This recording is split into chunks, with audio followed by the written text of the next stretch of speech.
your car or truck get hit by hail? Danny Menho Rapid Chevrolet will pay you cash for your hail-damaged vehicle. Replace it with one of our over 350 used cars, trucks, and SUVs. The largest selection in western South Dakota. Imports and domestics, plus used Chevys and GM certified pre-owned with qualified credit. Buy with no money down and no payments for 90 days. 16 local and national lenders available and all applications accepted. See us at Danny Menho Rapid Chevrolet or DannyMenhoRapidChevrolet.com. Did your car... Alternative Fuel Coffee House, located in downtown Rapid City, has been a staple since 2006, offering an espresso bar, smoothie bar, and more. If food is what you're looking for, check out their menu. Using local ingredients for their drinks and recipes is their way of showing how important shopping local is. Come in and visit them during skating and patio season for the best coffee experience in town. Who's filling up your cup? Alternative Fuel Coffee House.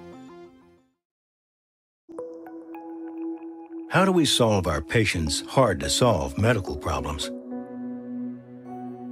Our doctors and specialists collaborate, sharing their vast knowledge and Mayo Clinic's unique expertise. It's this working together that helps solve our patients' hard-to-solve medical problems. Monument Health, proud member of the Mayo Clinic Care Network.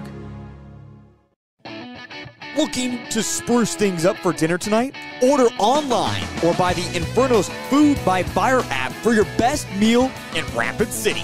Inferno's has the best Stonefire signature pizzas, sandwiches, and fresh salads. Build your own pizza all while watching the latest high school or NFL action. Even better, receive a 10% discount off your next order when you mention Live Ticket. That's at Inferno's Food by Fire. Advertising can be a struggle. Where to spend your money? Are you reaching the right audience? If you are looking for an effective method that reaches a large fan base at once, then here's your ticket with Live Ticket TV. With over 90 schools in the state of South Dakota, we can help you advertise locally with just your home team or reach the region and state. Plus, a portion of all sales go directly back to the school. Get a hold of Dwayne Sobczak today and let's get started in building your brand with Live Ticket TV. If you've been waiting for a new Toyota, your wait is over. Danny Menho Toyota has new inventory in stock with more arriving daily. Choose from new Toyota Tundras, Camrys, and more. Many on the lot now and more on the way. Plus, factory cash incentives and low interest rate financing are available on gas and hybrid models. Find your Toyota on our lot or our website, or reserve one that's on the way. See us at Danny Menho Toyota or DannyMenhoToyota.com.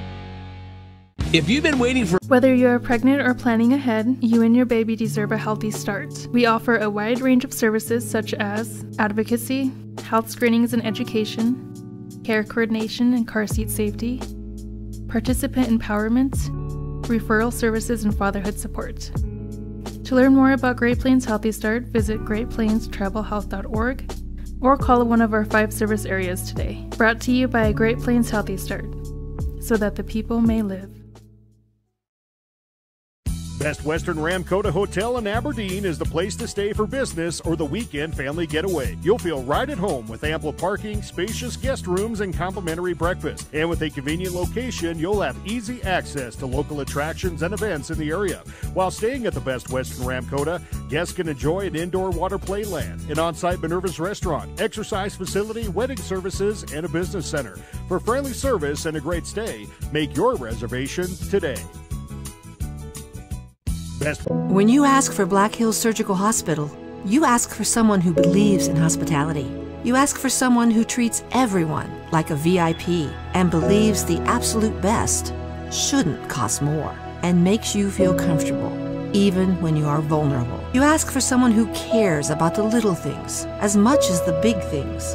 You ask for someone who treats you like you are loved, because you are. Black Hills Surgical Hospital. Ask for us by name. Hi, this is Nate Brown reminding you to join the Nate Brown Show live weekdays from 4 to 6 p.m. It's Rapid City's sports talk show and Rapid City's only call-in radio show. With big-name guests from across the country to the local sports coverage you just can't get anywhere else. Join the conversation every weekday for thought-provoking sports talk. This is your show. Don't miss the Nate Brown Show from 4 to 6 p.m. on 106.7 FM and 1150 a.m. And stream us all the time at foxsportsrapidcity.com. Great news. I just got the State Farm personal price plan on our home and auto insurance. You told our agent about my thing for romance novels? No, you don't have to get that personal. Our agent just helped me choose affordable options to create a personalized price just for us. Oh, sweet. Then you won't believe the love triangle Jen is in now. Contact me, State Farm agent Scott Carlson, to create your personal price plan today. Prices vary by state. Options selected by customer. Availability and eligibility may vary.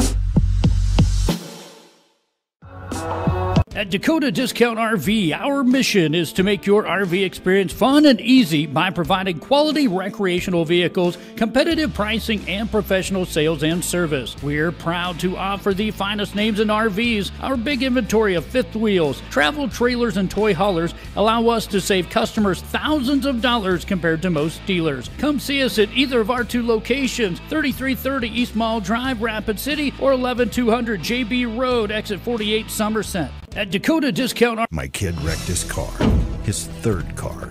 The kid needs a car. We need the kid to have a car. What did I do? I begged my insurance agent for mercy. That's another story. Then I went to Cobblers Motors in Rapid City and found a safe, reliable car. Cobblers Motors is a small, trusted dealership specializing in safe, quality pre-owned vehicles. No pressure, no hassle. Each vehicle is inspected, serviced, and detailed with a warranty like no other. Cobblers Motors, corner of Campbell and Omaha. The innocence of youth. Is there anything any better? But soon they'll be in high school and facing all the same challenges you faced. How to make friends, how to fit in, how to be cool. We want our children to have everything they'll need to live fulfilling and productive lives. Make sure the kids in your family are among the more than 57,000 participants here in South Dakota who take part in high school sports or activities. At Monument Health Orthopedics and Sports Medicine, we are here to help you make your comeback. Our team is standing by to diagnose and treat your injury with some of the most advanced treatment options available and same-day appointments. Monument Health practitioners work closely with our therapists and physicians in communities throughout the Black Hills, with locations in Rapid City and Spearfish. Visit monument.health/orthopedics for more information. That's monument.health/orthopedics for more information. Looking for top-notch printing services? Choose Preferred Printing, your South Dakota union printer. We provide mailing services, create banners, vehicle decals, stationery and business forms, event materials including specialty items, apparel, and more. Our skilled team brings your vision to life with exceptional quality and attention to detail. And as a locally veteran-owned shop, we're dedicated to serving our community. Experience the difference with Preferred Printing. Visit us at preferredsd.com or call 605-333-0535 today. Looking for top-notch printing service? Whether you're pregnant or planning ahead, you and your baby deserve a healthy start. We offer a wide range of services such as advocacy, health screenings and education, care coordination and car seat safety, participant empowerment, referral services, and fatherhood support. To learn more about Great Plains Healthy Start, visit greatplainstravelhealth.org or call one of our 5 service areas today. Brought to you by Great Plains Healthy Start, so that the people may live.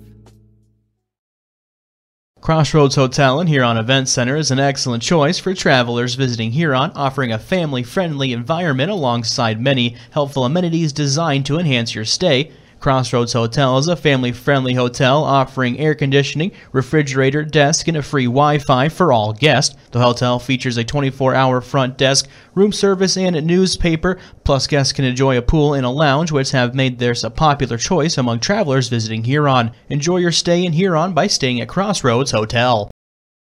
Where can you get good neighbor service and surprisingly great insurance rates? At State Farm. I'm State Farm agent Matt McCormick, and I'm your one-stop shop in Rapid City for the service you deserve at the price you want. So stop looking around. State Farm agent Matt McCormick, I'm ready to help. Call 348-0464 for surprisingly great rates today. Like a good neighbor, State Farm is there. Individual premiums will vary by customer. All applicants subject to State Farm underwriting requirements.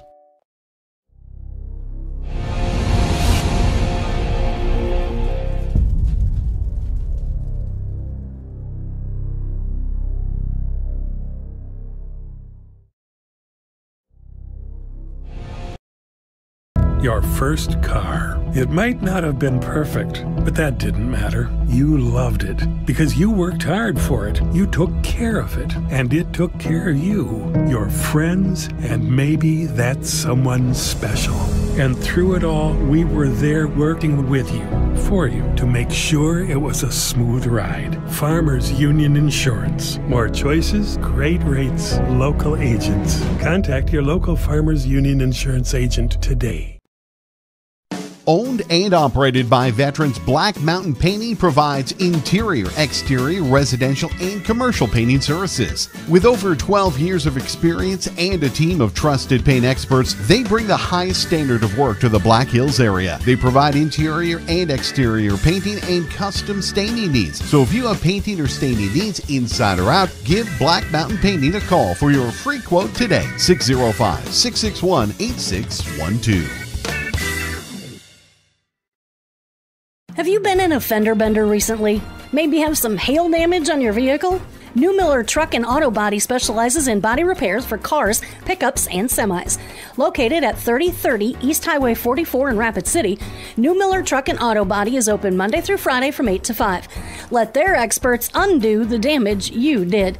Call 605-342-0537. You've tried the rest, now try the best. New Miller Truck and Auto Body in Rapid City. At Northern State University, your future starts with an affordable education that's personalized for you. Experience hands-on learning guided by world-class supportive faculty. You'll also enjoy a full campus life with opportunities to choose from numerous student activities and events, all in a safe, welcoming community. At Northern, you'll find a college that's right for you, a place to belong. Your future starts here. Unleash your potential at Northern. Would you buy your insurance from a cartoon character? What's up, Doc? Cartoons are good for a laugh, but when you're in an accident or you need your home covered and need help, it's no laughing matter.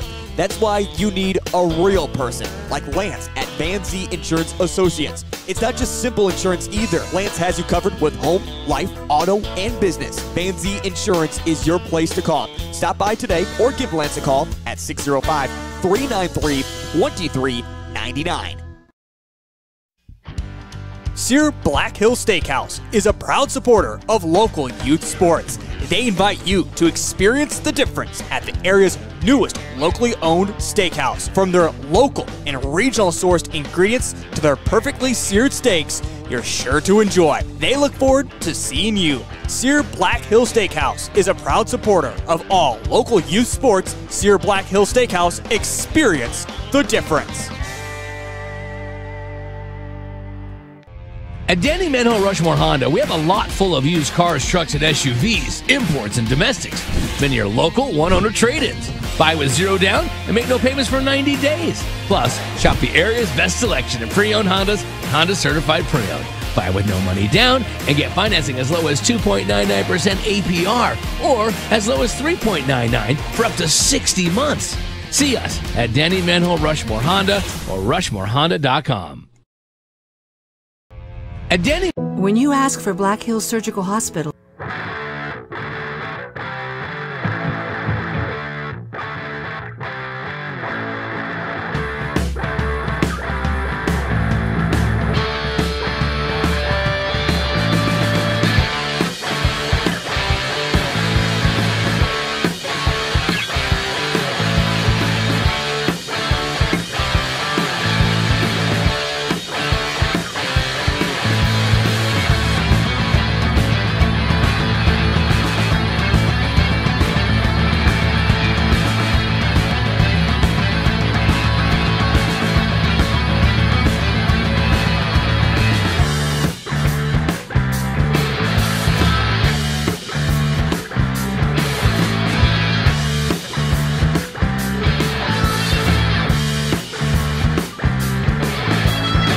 joining us. I'm Jerome Wickersham alongside Dean Gurr. We want to welcome you to the J&J Truck and Auto Body pregame show presented by J&J Truck and Auto Body. For the highest quality work and hassle-free customer service, let J&J take the stress away and get your vehicle back on the road.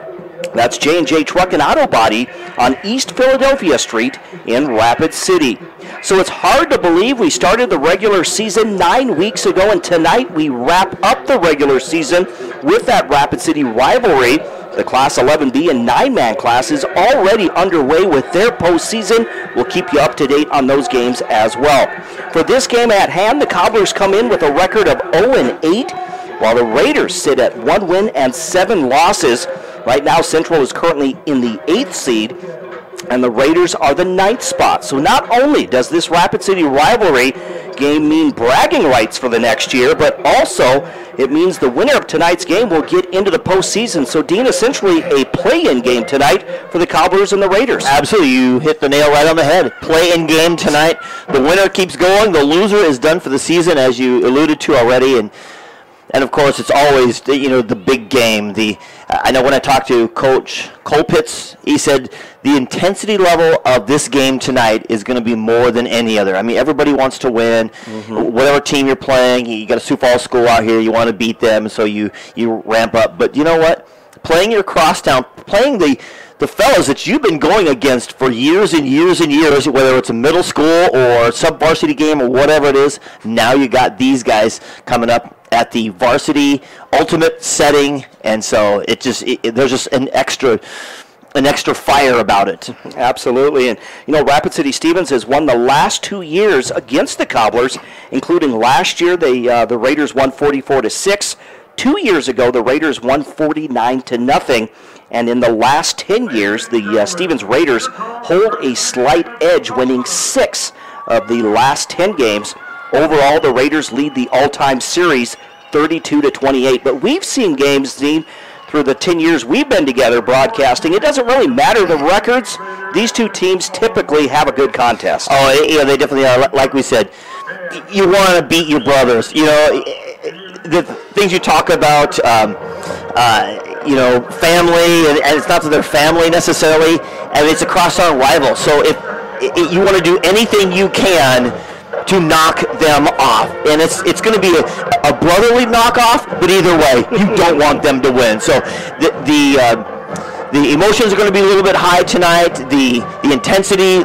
The Cobblers trying to get that first win on the season. Here's an opportunity. They got to play the Raiders, who maybe haven't had the best season they were hoping for. They got a few people shifting around in different positions, so I think they're hopeful coming into this that this is going to be a game that they can, if they play well, keep the mistakes down, that they have a shot at winning. For the Cobblers, they finished 0-9 last year, trying to not finish 0-9 this year. Like we said, they are 0-8. For the Rapid City Stevens Raiders, they finished 3-7 a year ago. They lost in the first round of the playoffs to the Bishop O'Gorman Knights out of Sioux Falls. They are just getting set for the national anthem, so we will pause when we come back. It's our keys to the game, our players to watch, and the starting lineups. That's all coming up as our J&J Truck and Auto Body pregame show continues right here on 106.7 FM, 1150 AM, Fox Sports Rapid City. We'll be back in 2 minutes.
At the tribute to their team and band, the Raider Band will play Love Is Blue and Stevens Raider Fight Song.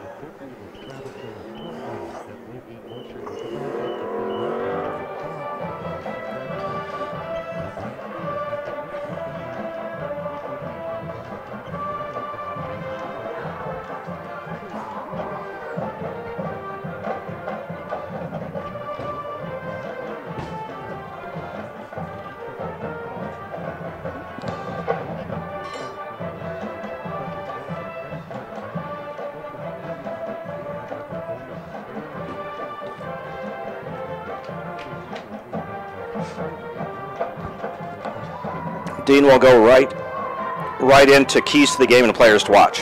Sure.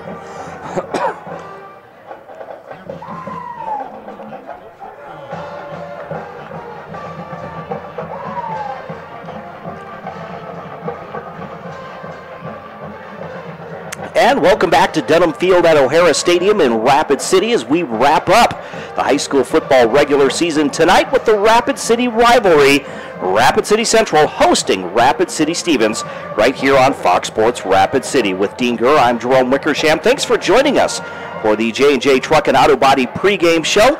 Let's get to the keys to the game for tonight's contest. Today's keys to the game are brought to us by Dakota Discount RV. Find the key to building lasting family memories with a new or pre-owned RV from Dakota Discount RV. Take a look at their great selection of RVs at 2 locations. That's Dakota Discount RV across from Cabela's and also on JB Road in Blackhawk. So, Dean, both of these teams want to pick up that win and that bragging rights. What's it going to take tonight? Well, this one is for both teams. We already kind of alluded to it a little bit.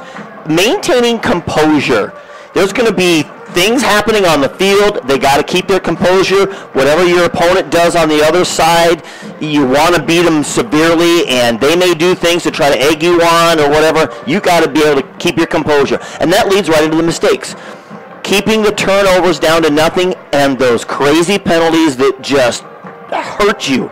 Extend drives, cut drives. That could severely hurt either team, so they both have to take care of that. As far as the Raiders go, they're going to want to be able to establish the run. I think they got a better chance at throwing the ball, but they want to be able to establish that run.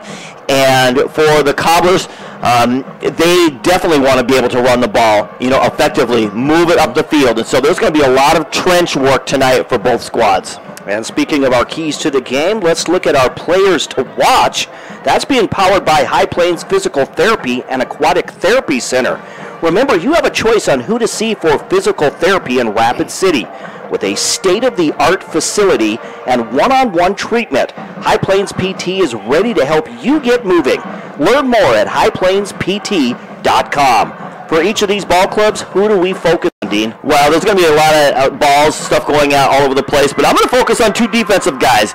Gideon Waldrop, he's going to play tight end and linebacker, and Tate Crosswade, who's going to play linebacker and likely quarterback. Yep. So it's going to be the combination of those two, and they are the sparks for either one of their teams. I know Zach Soderlund does a great job at running back for the Cobblers, but on the defensive side, and hopefully catch a few balls tonight, I think Gideon Waldrop has to have a huge game. Same with Crossweight for the Raiders. Those two have to come up really big for their squads tonight. And that's today's Players to Watch, powered by High Plains Physical Therapy and Aquatic Therapy Center in Rapid City. Let's take a look at today's starting lineups. They're being built by Connect Home Center.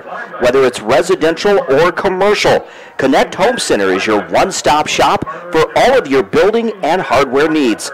Connect Home Center, your hometown lumberyard since 1928. We'll look at the starting defense for the Rapid City Stevens Raiders. On the line for the Raiders at nose tackle, number 99, Caden Strong, a 5'11", 245-pound senior. At defensive end, number 95, Parker Barnes, a 5'10", 210-pound senior. The other defensive end will be number 5, Bryce Swanson, a 6'3", 240-pound senior. The linebackers for the Raiders will be number 47, Landon Mitsos, a 5'10", 195-pound senior. The other linebackers, we already mentioned his name, number 3, Tate Crossweight, a 6'3", 225-pound senior. Also number 20, Carter Gilbert, a 6'1", 190-pound senior. And then number 32, Carson Fielder. He stands 6'2", 200 pounds, and a senior.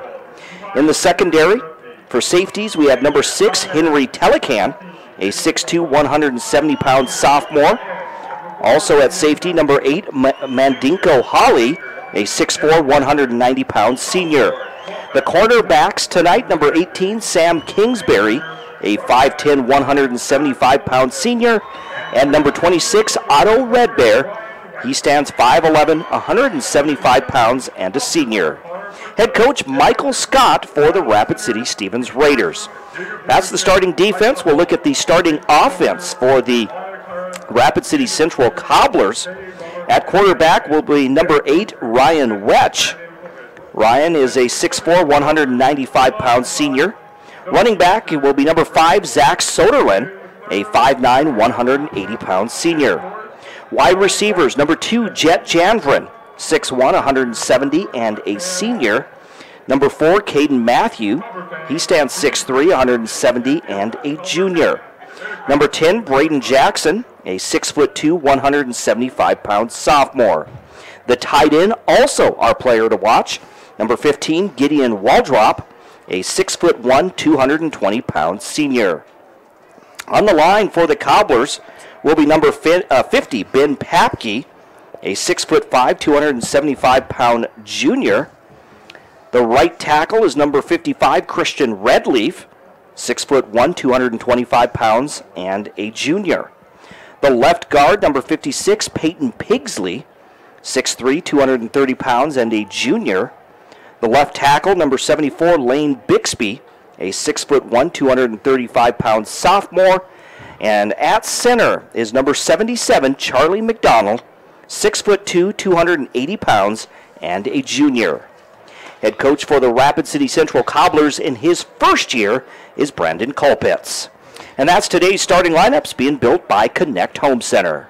Of course, Brandon coming from Yankton and hopefully bringing some of that stuff with him. Yankton just doing fantastic this year. They got a chance to finish the number 1 seed. All they have to do is win tonight and then have Spearfish win, and they'll be the number 1 seed in AAA, which would be oddly happening because, it's usually Pierre. T was right there last year, but Pierre's been dominating that for, quite a few years now, and now for Yankton to come up, it's got a great squad. So hopefully he brought some of that Yankton here to kind of energize the Cobblers. Again, it's senior night for Rapid City Central. They are the designated home team this year. So the Raiders, the designated visiting team. They had recognized the seniors prior to tonight's game. Let's meet the officials for the contest tonight. The law on the field is brought to us by the South Dakota Attorney General's Office, Division of Consumer Protection. So Central has won the coin toss. They elected to defer, so the Raiders will be receiving to start this ball game. Like we said, the officials for tonight, Steve Simonsba, Scott Jacobson, John Weber, Jason McGow, and Joe Jacobson, your officials for this evening's ball game. And we saw out there at the coin toss, this is what you like about the crosstown rival. They didn't fight at the coin toss. That's not what I'm talking about as far as liking, but what I like is the fact that Thomas Marty in the center, he gives a hug to his counterpart across the way on that. And that's what you like. You're taking on your brother, and you're going to try to whip him as hard as you possibly can. But he's like still your brother. I realize it's not your brother, but still, you get the idea, right? That's what it's about. Perfect evening for football. We had a couple of cold games there. We've had hot and cold, and this is perfect. This is perfect tonight. Again, the Cobblers in their red uniforms with the red helmets, red pants. Rapid City Stevens will be in their all white uniforms with the light blue numbers and, of course, the silver helmets. So I can read the Raider numbers. I'm not so sure about the Cobbler numbers. The one's close to here, but I bought my binoculars, so hopefully that works out. Here at kickoff, 71 degrees here in this third week of October. Incredible. And we are ready to kick things off. The Cobblers from left to right. Here's the kick. This one end over end. It'll be taken inside the 5-yard line. bringing it out. The Raiders get out to the 20-yard line.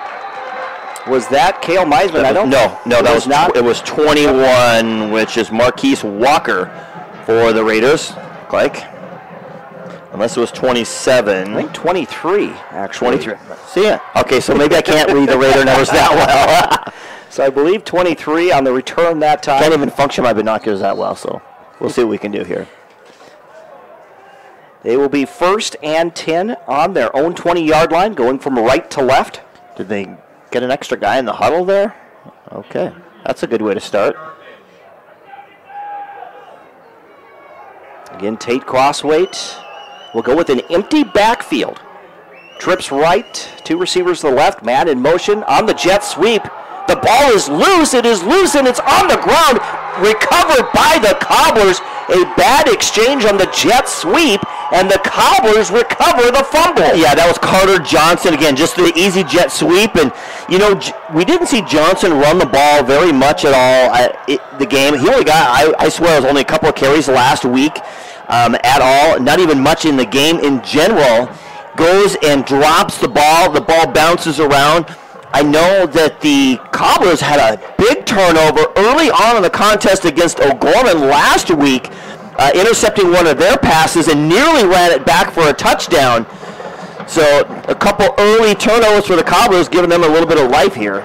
Ryan Wetch in the I formation, 1 receiver to each side. He's going to hand it off to Soderlin. Soderlin gets through the gap on the right side, takes it down to the 20-yard line for a gain of 3 as the Cobblers go from left to right. We're going to see a whole lot of that tonight by the Cobblers. A lot of just inside power running. They'll try to run to the outside somewhat, and then they're going to mix a pass in here or there.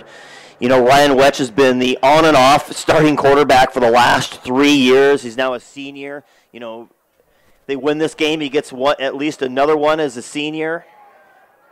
Wetch again under center. There's the pitch to the right side.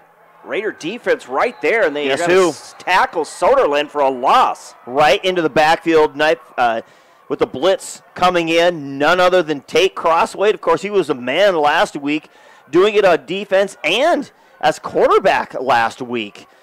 He was kind of the beast, just ran it a lot, just added another dimension to the Raiders' running game, and they looked very good in the second half, scored 3 touchdowns in the second half last week. 6-yard loss on that last play. That brings up 3rd and 13 now as the Cobblers go trips left, 1 receiver to the right. Here's Wetch out of the shotgun. Boy, everybody's near the line.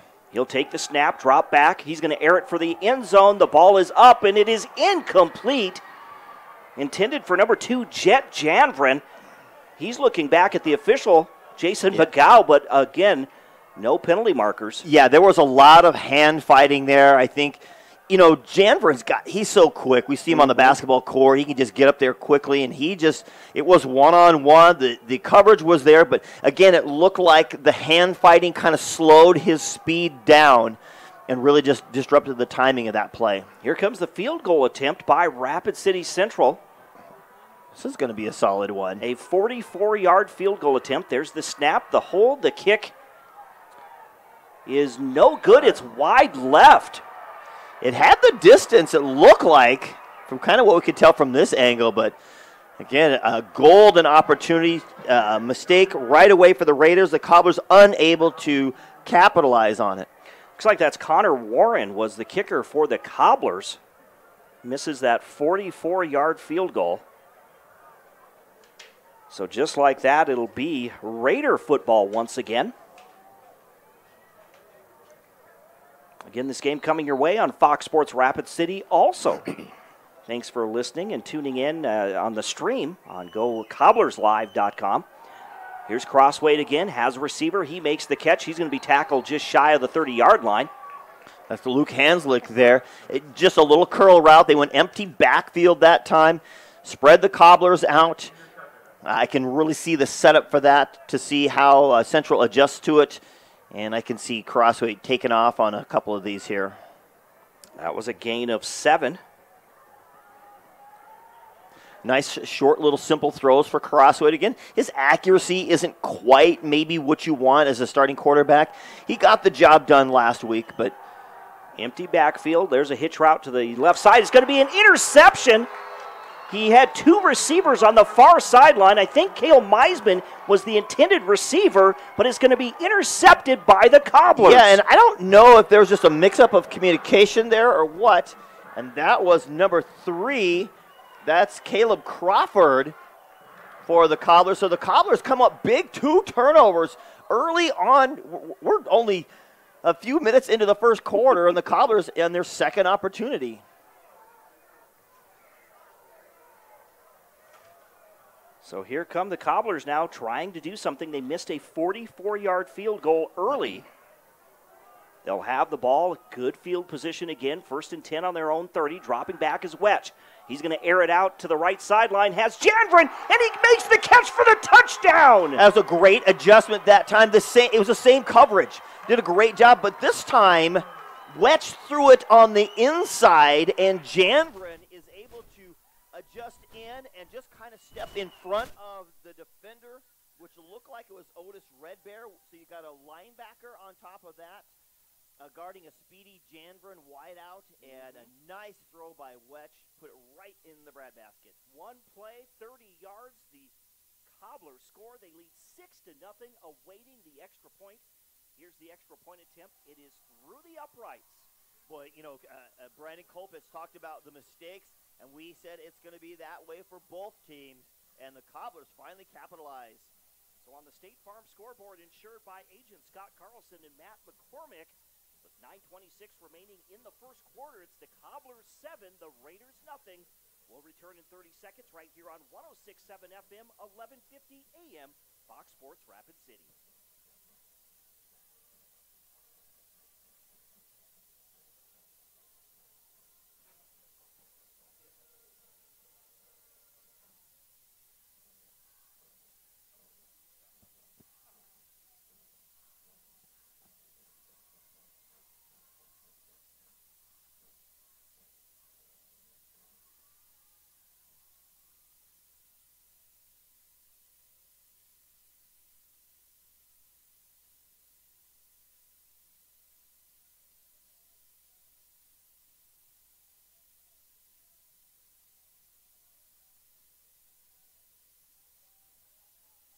Welcome back to the Anytime Auto Sales, Service, and Detail broadcast booth, sales, service, and recreation.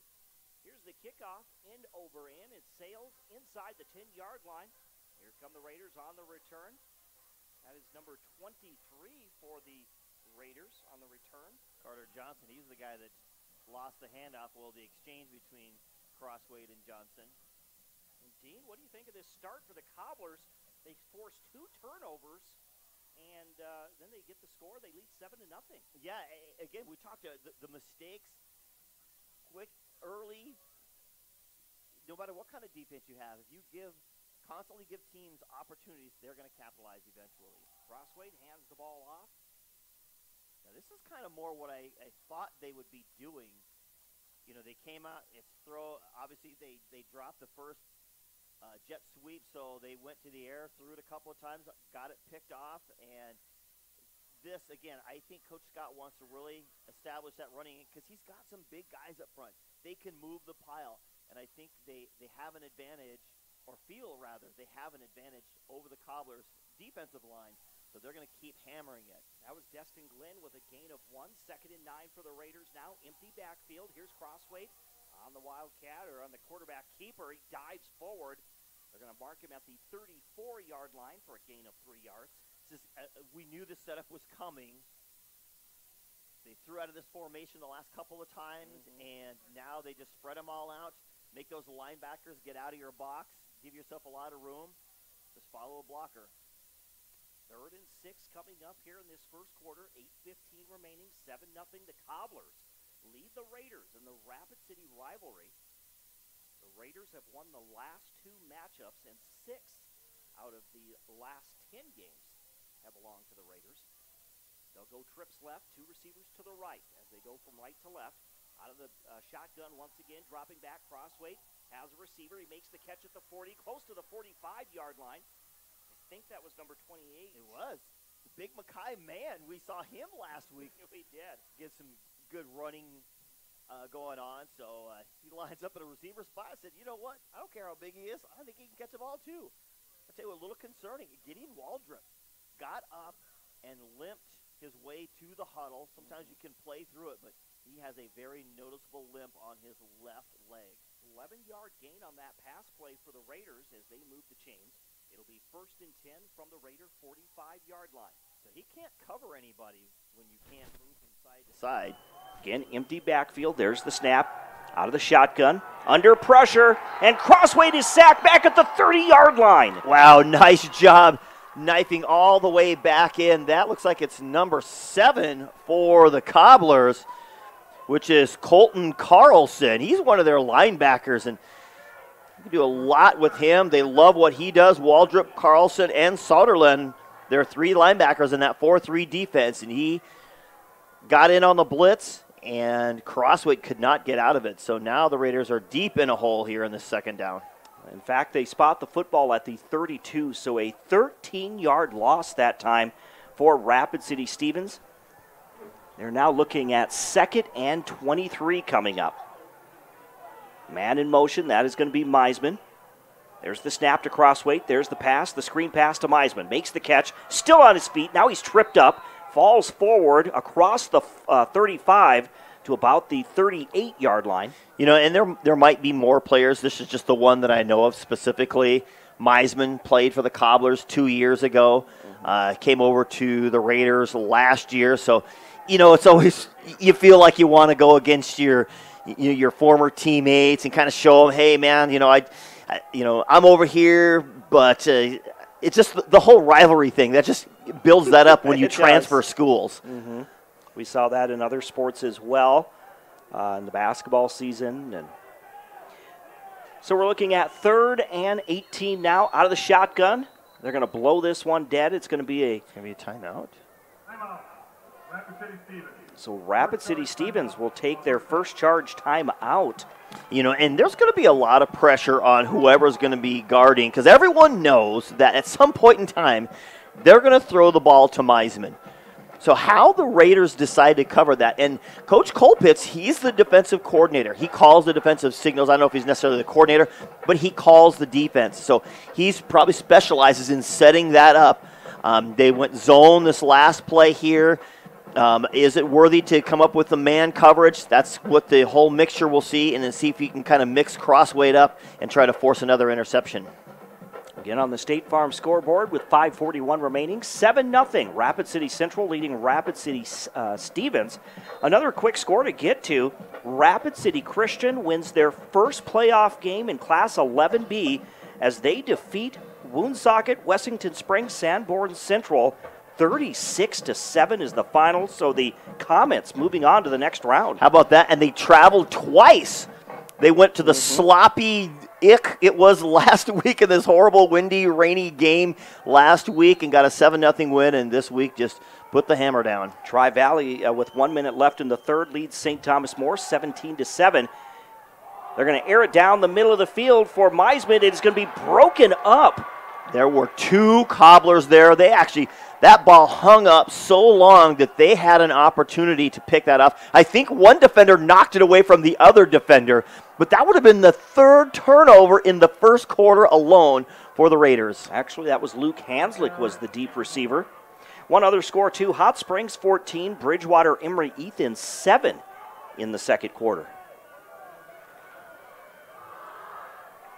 Again, we're looking at 4th down, so punt coming up. There's the punt.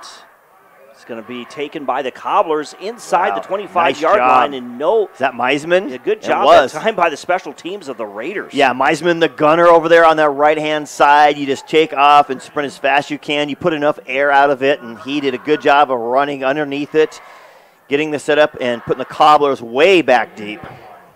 Cobblers will be 1st and 10 from their own 22-yard line, going from left to right. Cobblers do lead 7-0. Of course, the Cobblers have not put up a lot of points this year.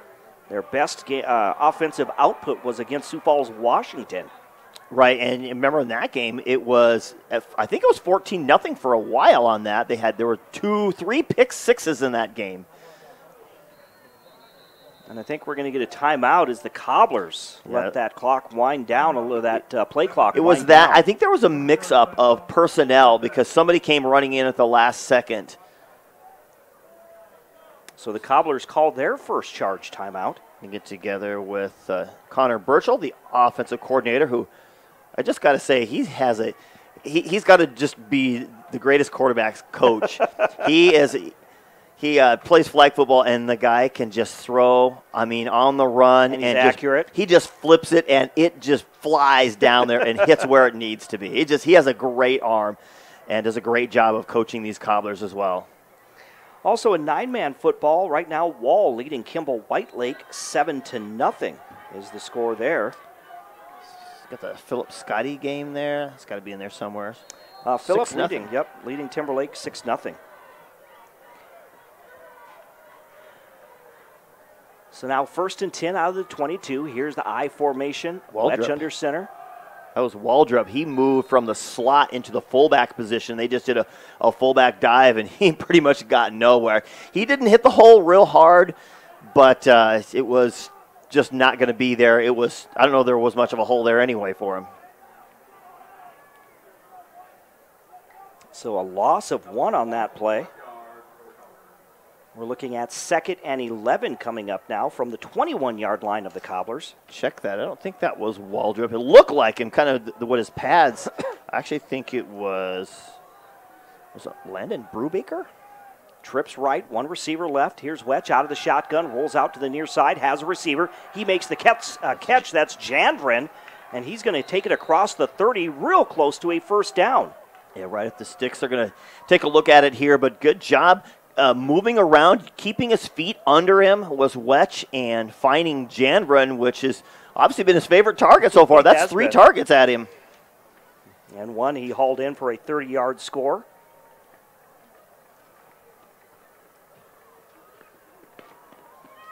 It looks like we had a penalty marker on that one, though. Number 50 on the offense, downfield. 5-yard penalty from the previous spot. Replayed it out. So ineligible receiver downfield. Boy, coupled with those turnovers we've talked about, almost 3 of them. Now we got just those penalties that hurt. And a great opportunity at a chance at, if anything, it was going to be a 3rd and short. Inches, probably less than a yard. And now we're backed up to 2nd and looks like about 15, 16 yards. First penalty against the Cobblers, so 2nd and 16.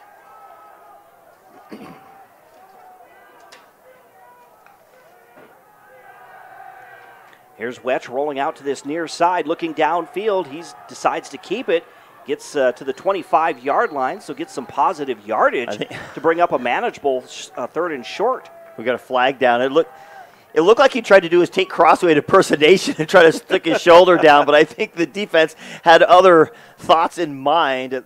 It kind of looked like there was a hold in the backfield. One of the Raiders was kind of complaining, said, hey, this guy's holding me, but the official said no. Number 18 of the defense. A 15-yard penalty from the end of the result in a first down. So a 15-yard penalty against the Raiders. And that's not easy to do. You got to get your hands up because Wetch is pretty tall. He's like 6'2", 6'3", something like that. So you got to get your hands up high in order to get something on him.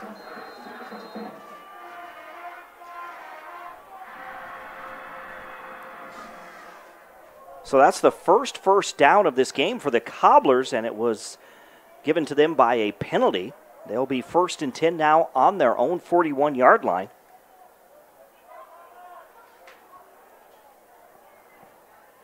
Here's Wetch with 2 receivers to each side, takes the snap out of the shotgun, drops back, and he is going to be sacked back at the 35-yard line. And I'll tell you what, he was looking downfield. He had one-on-one coverage on his receiver down this near sideline, and there was nothing. Cade Strong, big number 99, getting in there from the backside, the nose tackle position, and makes that big hit. That's going to be a loss of 5 yards there, so now we're looking at 2nd and actually 6 yards. back at the 35. So we're looking at 2nd and 16. That's the second and 16. Man, that is a tongue twister. That is a tongue twister. Trips left now with one receiver to the right. Wetch out of the shotgun. Hands the ball off, but the defense there immediately to make the tackle. I'm not sure if there was a miscommunication there on that play, but not a really did not fool the defense at all. So if it was a draw play, because he got it and looked downfield and tried to set up, but his ability to deceive the defense wasn't the best. So now 3rd and 22 coming up for the Cobblers from their own 29-yard line. Wetch comes in from the sidelines after receiving the play from the coach. Down to 12 seconds left on the play clock. Trips right, one receiver to the left. Here's Wetch out of the shotgun once again, looking to the middle of the field. He's going to air it down the right sideline for Janvrin. He goes out of bounds, and here comes the 2 penalty markers. Yeah, that's probably going to be for the same penalty you saw right at the last second. I didn't see one. There were 2 Raiders there, 2 white jerseys, 1 red, and just at that last second you saw that defender get over there and put his hand on the receiver and give him a nice little shove that was obvious in front of everybody. Now we'll hear from Pass interference, number 6 to the defense. 15-yard penalty from the previous spot. Replay 3rd down. So on this drive alone, that's 2 15-yard penalties against the Raiders. That's Henry Telecon for that one. And aside from the fact that if he catches it, it's a score or a big deal, you're still, you hate to say it, you hate to say that's a wise play, but the fact was, if he catches it, it's an even bigger one. So he actually saved yards by the penalty. That's kind of something I think they should change a little bit. Here's 3rd and 7 now, rolling out his Wetch. He throws it, and it's incomplete. Threw it to the receiver on this near sideline, but it goes out of bounds. So now 4th down coming up for the Cobblers as they lead 7-0 with 1:50 to go here in this first quarter. Yeah, the Raiders did a good job of squeezing him down. He just got squeezed into the sideline. There was actually a great block who gave him another second to make a throw, but he throws it down the sideline. There were stacks of players of both red and white jerseys. Connor Warren is back deep to punt for Rapid City Central. This is, I think it's Holly based on the bright orange shoes. The ball is just going to... It's a little rugby-style kick there. It rolls to a stop inside the 25-yard line. First punt tonight for Rapid City Central. Again, they missed a field goal early. They scored the touchdown, and then on their 3rd possession, forced a punt. And now we'll see the Raiders get the ball for the 4th time tonight. So that was a wise play by Wetch. He gets squeezed down, don't throw an interception, don't turn the ball over, live to go another down. You're already up 7-0. Play the field position game. If your defense can keep doing things, forcing punts, causing turnovers, hey, that's a win for you. 1st and 10 off the 24-yard line. There's the handoff. It's going to go. Yeah, it was a actually, keeper. The keeper. Yeah, it was. And I figured we're going to see multiple times we're going to see Crossway do this. And again, Crossway had one defender right in front of him. Did he go around him? Nope. He decided to go right through him. And they spot the ball at about the 26-yard line for a short gain of 2 yards. So 2nd and 8 coming up for Rapid City Stevens, going from right to left with a minute left here in this first quarter. Crossway hands the ball off. I think that's Destin Glenn, and he's going to be wrapped up. No, that's Mackay Mann. That man wrapped up in the backfield and dropped for a loss of about a yard. Thomas Mardian jumping up, saying a few things to the opposing sideline. And again, we knew that the maintaining your composure, the intensity is going to be high, the emotions are going to be high. So no gain that time. So still 3rd and 8 coming up with 25 seconds remaining in this first quarter. The Raiders trying to get one more play off before the end of the first as they trail by a touchdown. They'll go with the empty backfield. Here's Crossway, takes the snap out of the shotgun, rolls out to his right, being pressured, escapes a tackler, pulls up, Now he's going to fire it down to the middle of the field. Has a wide open receiver who makes the catch in Cobbler territory inside the 40. Yeah, I think the defensive backs just absolutely lost Luke Hanslick. He just fell right in there, and he was 10 yards away from the closest red defender. Now, by the time Crossweight, who's got a cannon for an arm, is able to get that ball downfield, it was more like a punt. Hanslick was just standing there waiting for the ball to come down, and the Cobbler defenders were not able to get to him in time, and a huge play by the Raiders. And the Raiders will just let the clock wind down. That's going to be the end of the first quarter on the State Farm scoreboard, insured by agent Scott Carlson and Matt McCormick. After one, the Cobblers lead the Raiders 7-0. And we will keep it here just for a moment. They are doing the tuba race. Do it. Right now, the Raiders look like they have the lead through that on this back straightaway. There was an interference. I think that was an intentional one by the Cobblers. But Central is closing the gap, though, on this back straightaway. There's the handoff for the exchange here in the famous tuba race. Always a lot of fun. Of course, a packed house, or not packed, but a great crowd here tonight. You're calling this like you're at Churchill Downs over here. Yeah. There they are. Around corner number 3. They've got one exchange left. The Raiders have the lead in the famous tuba race. Yeah, I think the exchanges weren't going too well, and the Cobbler running the leg. It looks like the tuba's barely hanging on there. It looks like it's about to break, yeah. But the Raiders do get the win in the tuba race coming up between the third and fourth quarters. It'll be the cheerleaders racing for both the Cobblers and the Raiders. I see him over there stretching right now. So it will be first down for Rapid City Stevens as we get set to start this second quarter. Again, 7-0. The Cobblers with the lead, but the Raiders first down in Cobbler territory. It's a big-time play. See if that puts a little spark into the Raider offense here. Here's Crossweight, has a receiver. Out route there, trying to get it to Cale Meisman, but it's going to be incomplete. A low throw there to Meisman. And I'll tell you what, it kind of looked like he was throwing that like he was throwing the ball from the outfield, to be totally honest with you. We do get a penalty marker at about the 42-yard line. We'll see about that. We want to remind you that today's broadcast is brought to you in part by the Kiefer Family Dental. The Kiefer Family Dental is a proud sponsor of South Dakota High School football.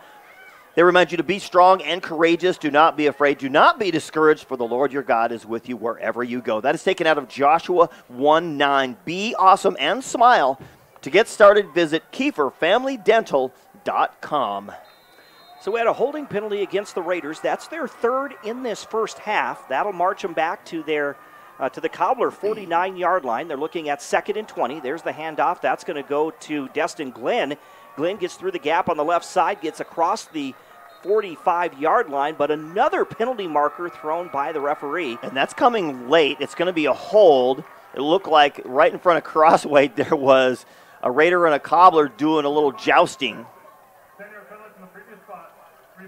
So a 10-yard penalty. We're looking at 1st and 30 coming up now for the Raiders. Wow. After that huge play, now they're just going backwards. The penalties are starting to mount up. 1st and 30. That's 4 penalties now in this first half for Rapid City Stevens for a total of 50 yards.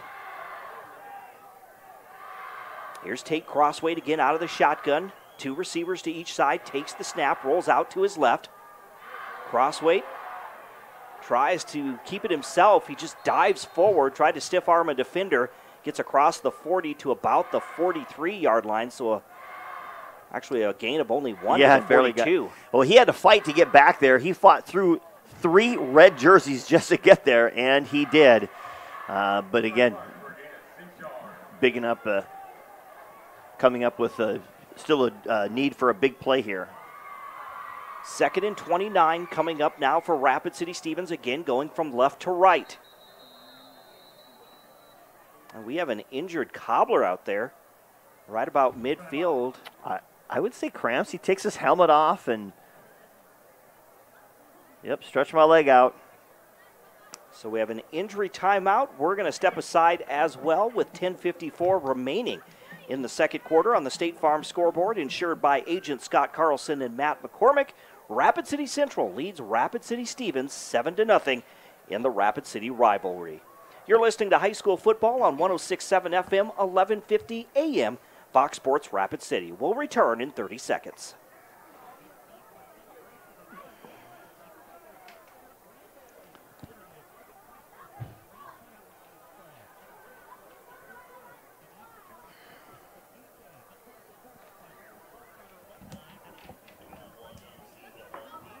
You ask for someone who believes in hospitality.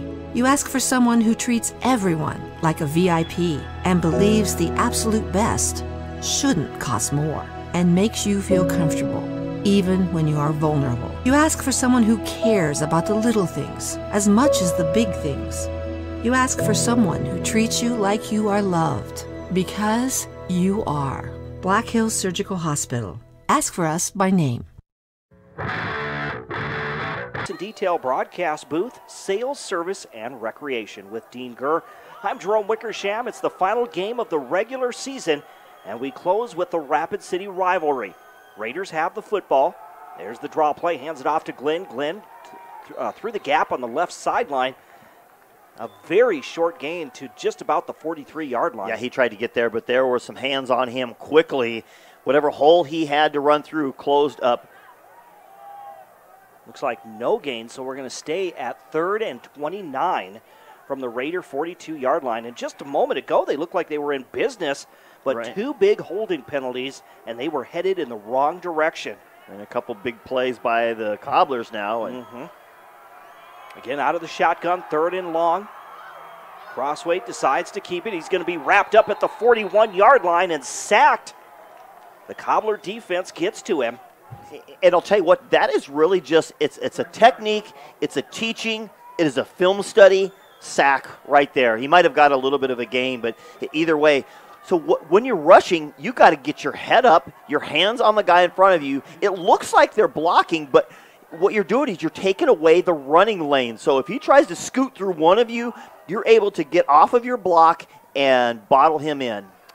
Here's the punt by Parker Mesmer. This one is going to bounce inside the 30. It continues to roll. It takes a nice Raider bounce inside the 15 all the way down to the 11-yard line. And so the Raiders pin the Cobblers deep with 9:22 to play here in the second quarter. Again, that's smart. You want to play field position. You have a feeling this is going to be a one-possession game when it comes down to it. Unless one team just comes alive, it's going to be there's going to be one mistake too many, the wrong spot, the wrong penalty, the wrong turnover, a bad punt, something somehow.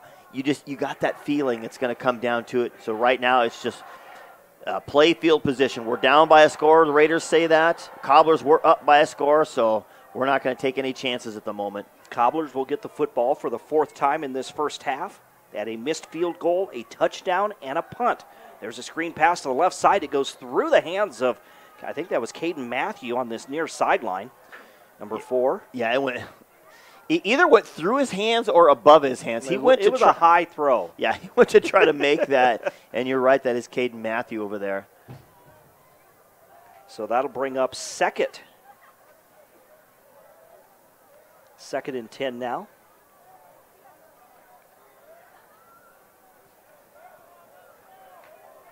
Ryan Wetch out of the shotgun. Spread offense with 2 receivers to each side as they go from right to left.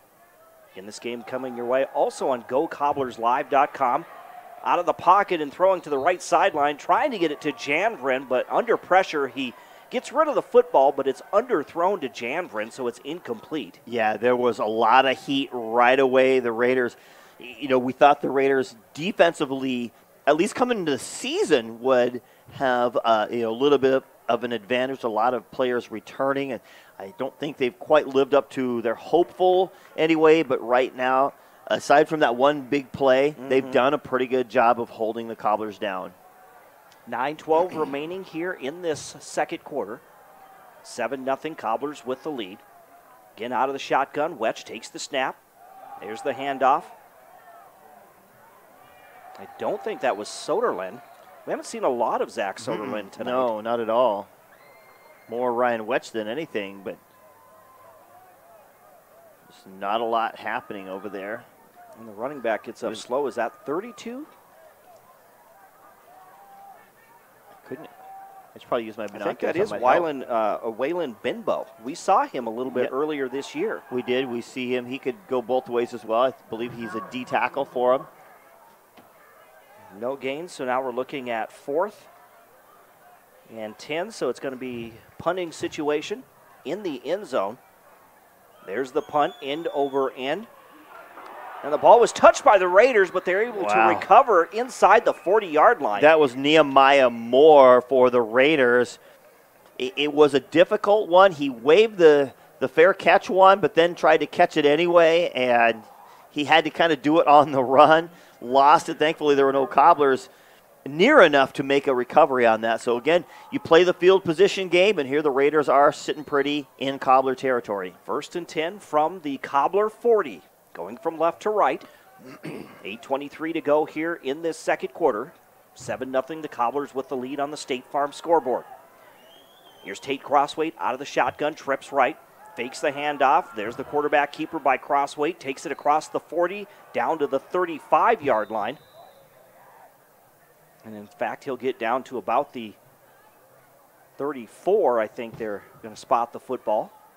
Again, he was so effective last week doing this that they're just going to empty it out. They put trips over to the near side here. Pulls all of the defense over to this right side, and he just runs up the middle. Gain of 6. So now we're looking at 2nd and 4 coming up for the Raiders as they trail by 1 score. Trips right now. There's the handoff to Glenn. Glenn has a hole. He's going to take it inside the 30-yard line, and he'll have a Raider first down. In fact, that is the 3rd Raider first down in this first half. As they move the chains. There's Waldrop. Is that Waldrop again getting up limping? No, that's not Waldrop. No, it is Waldrop. He's still limping. He's going to fight through it. This is his senior year. He doesn't want this to be the last game, and whatever they can do to not make that happen. Just inside the 30-yard line, 1st and 10 for the Raiders. Again, they'll go trips right. Destin Glenn lined up to the right of Crossweight out of the shotgun. Being pressured, escapes one tackler, still on his feet. He's at the 35, puts his shoulder down, stays on his feet. Penalty marker comes flying in from the sideline as they spot the football at about the 28. Yeah, I didn't see what happened there. So it was our 2 players to watch. It was Crossweight running. Waldrop was the linebacker. He saw him. He went after him, but I think he lowered his shoulder too far to make the tackle where he needed to. Crossweight was able to kind of keep his balance somewhat after the hit by Waldrop.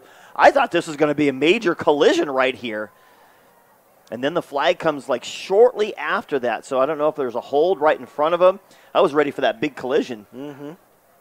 We'll hear from our referee. There are fouls by both teams on the play. Illegal helmet contact, number 15 of the defense. Illegal helmet contact, number 3 of the offense. Those penalties will offset. We'll replay first down.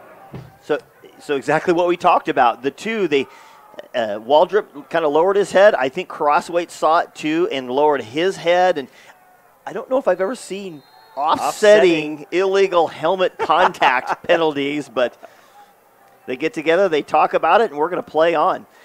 To be honest, I don't know this specifically, so I don't want to say definitely, but I think they probably saw that and thought maybe it didn't need to be called, so they just went offsetting. Again, they fake the jet sweep, and Crossweight is going to be tackled right about the 31-yard line. That's going to be a loss of a couple yards. It looks like Crossweight was crossed up with, I don't know what happened either way. The Cobblers getting through there with the defensive line and just absolutely sandwiched him into the backfield. That's a loss of 1. We're looking at 2nd and 11 for the Raiders with 6 minutes to go here in quarter number 2. 2nd and 11 from the Cobbler 31-yard line. Cobblers have the 1 touchdown on a 30-yard pass to Jet Jandren. Here's Crossweight out of the shotgun on the spread offense. Drops back, throws to the middle of the field. A little hitch route there. The ball is going to be caught by number 4, Grayson Riddle. And is he going to get that first down? He takes it inside the 20, and that'll move the chains. Yeah, a good job that time. The Raiders look like they're starting to struggle a little bit, but Crossweight finds what he needs. And I think the Cobblers are more focused on Crossweight running the ball than they are with him throwing it. 12-yard pickup for Grayson Riddle after the catch and run. So now 2 receivers to the left. Here's Crossweight out of the shotgun. There's the handoff. It's going to go to Makai Mann. Mann has some running room as he takes it inside the 15-yard line down to the 14. Yeah, that time the Raiders just took the backside guard, pulled him, good lead block for him, gets about 5 yards out of it. So a lot of beef, a lot of white jerseys in front of you, giving yourself some work. Big number 99 there on the offensive line. Of course, we saw him earlier with a big play in the backfield, Caden Strong. Now he's doing some offensive work here. And he can't be a lineman with that number, so it must be like an end. They fake the handoff. Crossweight heading for the end zone, and he is going to come up short, but he gets inside the 5, down to the 1-yard line to make it 1st and goal for the Raiders. Wow, nice job again that time. So Strong is actually the tight end on the left-hand side. And so they ran the play that direction, and Crossweight kept it and went the other way. And there's the push. He's in. Push. And Tate Crossweight is in for the touchdown. You kind of saw that one coming. You're on the 1-yard line. You got a guy that just wants to hit people and push people. Why not line him up and follow your big, beefy Thomas Marty in and head into the end zone? We do have an injured Raider there, but the Raiders do get on the scoreboard on the 1-yard touchdown run by Tate Crossweight. It looks like it might be a lineman. Usually they got those little braces on them, and it's Marty and himself. He gets up slow, but he's going to gut it out. He's a ball player. He is, so he's heading for the sideline there. 4:13 to go in the second quarter. 7-6 is the score, awaiting the extra point as the Raiders try to tie things up here in the second quarter. It was Tate Crossweight who took it in on the quarterback keeper, just a yard out. And I think Coach Scott is not liking a call that the official made. The official's telling him, you know what, you guys need to get back. And I think assistant coaches are yelling. It looks like pointing fingers back at the official. That's never any way to take care of business. Here comes the extra point attempt. Number 84, Talon Friend. There's the snap, the hold, the kick is low, but it is no good. Wow, that was an all-important one to tie the game up. So he almost kicked it low as if he was going to kick a longer field goal. So on the State Farm scoreboard, insured by agents Scott Carlson and Matt McCormick, with 4:13 to go in the second quarter, the Cobblers have a 1-point lead, 7-6. Over the Rapid City Stevens Raiders. And that touchdown drive is powered by Four Seasons Motorsports and Marine. Visit Four Seasons Motorsports on East St. Patrick Street and get your hands on the ultimate Polaris side-by-side. Start your adventure of a lifetime at fourseasonsportscenter.com. So, Dean, 7-6, the Cobblers with the lead by 1. We're expecting a battle, and I think we're getting that. Yeah, we're absolutely kind of what we expected, like you said. Just, two teams trying to gut it out. It's your last game. You don't want it to be your last game. You want to be able to move on at least for another week. Not that anyone's looking forward to traveling to Sioux Falls to take on the #1 Lincoln Patriots, but, this is your time to shine here. Both of them feel this is a very winnable game for either one, and we're going to see a lot more action. Here comes the kick. This one is just a squib kick, picked up at the 20-yard line. On this near side, out to the 30, and stopped at about the 34-yard line for Rapid City Central on that return. Kind of one of the up men, but either way, it's a moderately decent field position at almost the 35-yard line. For the Cobblers, again, they had that touchdown, but since they've had to punt the ball twice. So they're trying to get something, maybe a little momentum before the end of the first half. Yeah, unfortunately, just not much going on. They really have not been able to run the ball that much. Trying to throw it a little bit, but that's always suspect. Trips right, one receiver left. Here's Wetch out of the shotgun. He'll take the snap, 3-step drop. Under pressure, decides to keep it. He's at the 30, close to the 35-yard line. He's going to get some positive yardage. The ball came loose, but they are going to say the ball, or he was already down. McGow's right over there saying, nope, plays over, he's down. But not much, obviously, Wetch not quite the same scrambler that Crosswade is. Not that Crosswade is a scrambler. He's more like just a hard-hitting runner, so to speak. But Wetch just trying to sneak through the line and couldn't put on an extra jet to try to get through it, but is able to at least pick up a yard or so. Give them a better opportunity. Gain of 1, so 2nd and 9 from the Cobbler 35. Wetch out of the shotgun again. He decides to keep it again. He's across the 35. He's going to be stopped just shy of the 40-yard line. In fact, they spot him at the 38. Yeah, they need to stop that play. That was a great hit by the Raiders coming up, number 47, Landon Mitzos. We have a penalty flag over there at the 32-yard line. It looks like it's against the Cobblers, early indications. And it was a great form tackle. Lowered, got the shoulder right where it needed to be, wrapped him up, drove him backwards.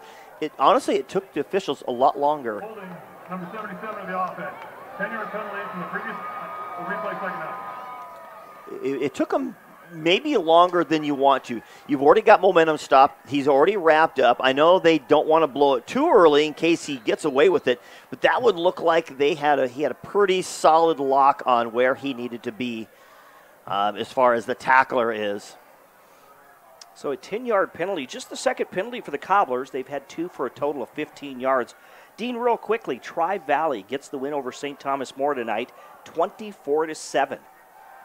Here's a screen pass. It's going to be caught by Matthew down that left sideline. He's going to be tackled after a short gain.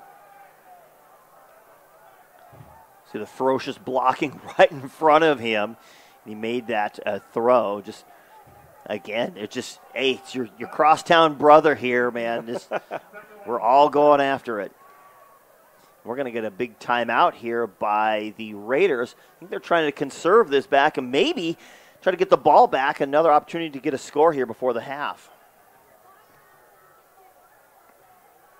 Again, coming up at halftime, we will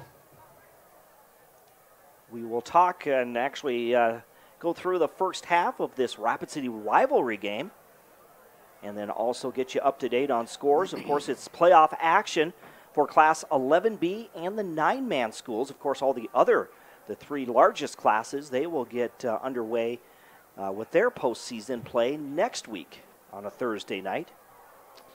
It is that season. Of course, we were excited about the weather for tonight. Next week, not quite the same. I saw snow for a while. Looks like that's kind of disappeared, at least for the moment. But the high is going to be like in the mid-40s for next week. So, folks, enjoy what you got right now. So now 3rd and 14. It's a tailgating out there. Not many coats. It was 71 degrees at kickoff. Here's Wetch out of the shotgun, drops back. Going to air it down the right sideline. Has a receiver, makes the catch in Raider territory and goes out of bounds. But a nice deep throw down the right sideline. Yeah, Wetch using all of his arm. He's got an interesting delivery. Almost throws from his hip pocket almost and makes the throw. And I don't know what the defender was doing. It looked like he was going to close in, and then he kind of stopped and changed directions. And I don't quite know what happened there, but let the receiver behind you. Cardinal rule broken by the Raider secondary, and the Cobblers with a big first down here. And I'm not exactly sure if that was, that might have been Braden Jackson on the catch. Nonetheless, though, it is a first down, 1st and 10 from the 49-yard line. Wetch again.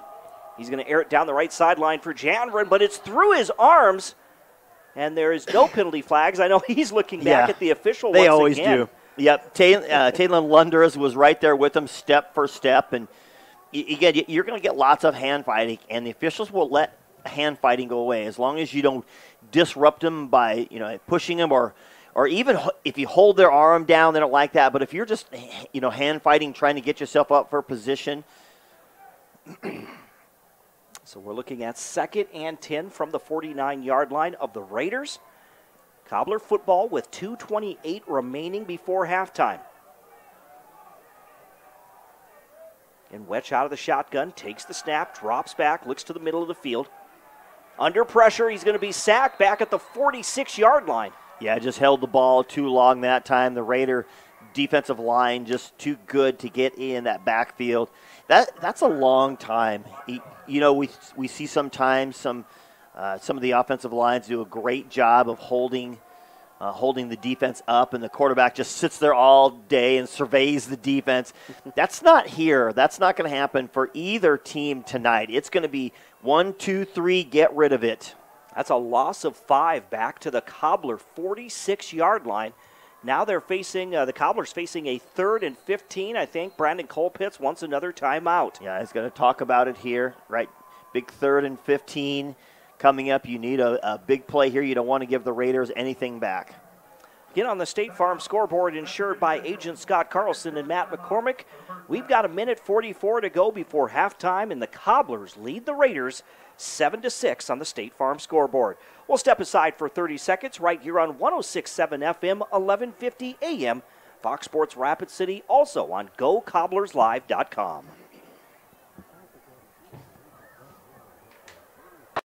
We all want to be happy, but sometimes that doesn't feel possible. But if you have hope, you have everything. Rising Hope Counseling provides high-quality mental health services with locations across South Dakota. Additionally, by providing telehealth, we ensure South Dakota's rural residents have access to high-quality mental health services. Our team lives and works in your communities, and we understand the unique challenges we face. Schedule an appointment by phone or online today. Rising Hope Counseling, offering hope, healing, and change.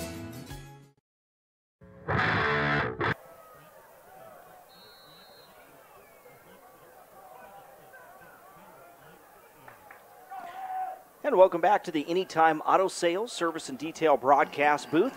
Here's Ryan Wetch out of that timeout, scrambles to this near side. Now he's under pressure. He just throws the football. Yeah, and that's going to be a penalty. It did not reach the line of scrimmage.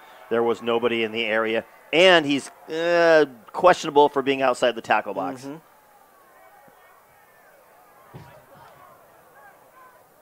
And we'll hear from the referee. Jason McGow comes running in, talking to the referee. The penalty marker inside the 35-yard line of the Cobblers as Ryan Wetch just threw the ball away, but it appeared he was still in the pocket. Yeah, he was just... Intentional grounding, number 8 of the offense. Only 5 yards from the spot of the foul. That penalty always carries a loss of down. Be fourth down.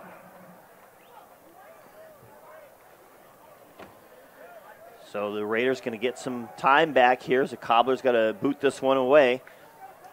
The Raiders obviously hoping for a big return here. So big number 22 up front, Nehemiah Moore.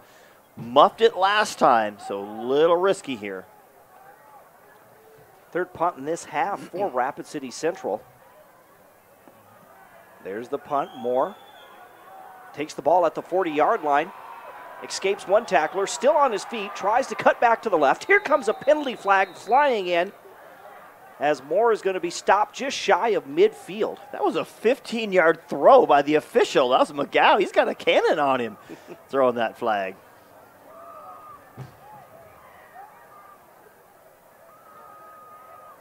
And I think it was after return, so we're probably going to get like a hold or a block in the back. You're right, though. McGow had a illegal block in the back. Yep. Number 18 of the return team. 10-yard penalty for spot foul. First down at Rapid City team. So the penalties continue to mount for the Raiders as they're obviously able to get into the end zone, but if they want to do something here, they got 1:24. They need to ditch those penalties. 5 penalties for 60 yards for Rapid City Stevens. Raiders 1st and 10 from their own 34-yard line.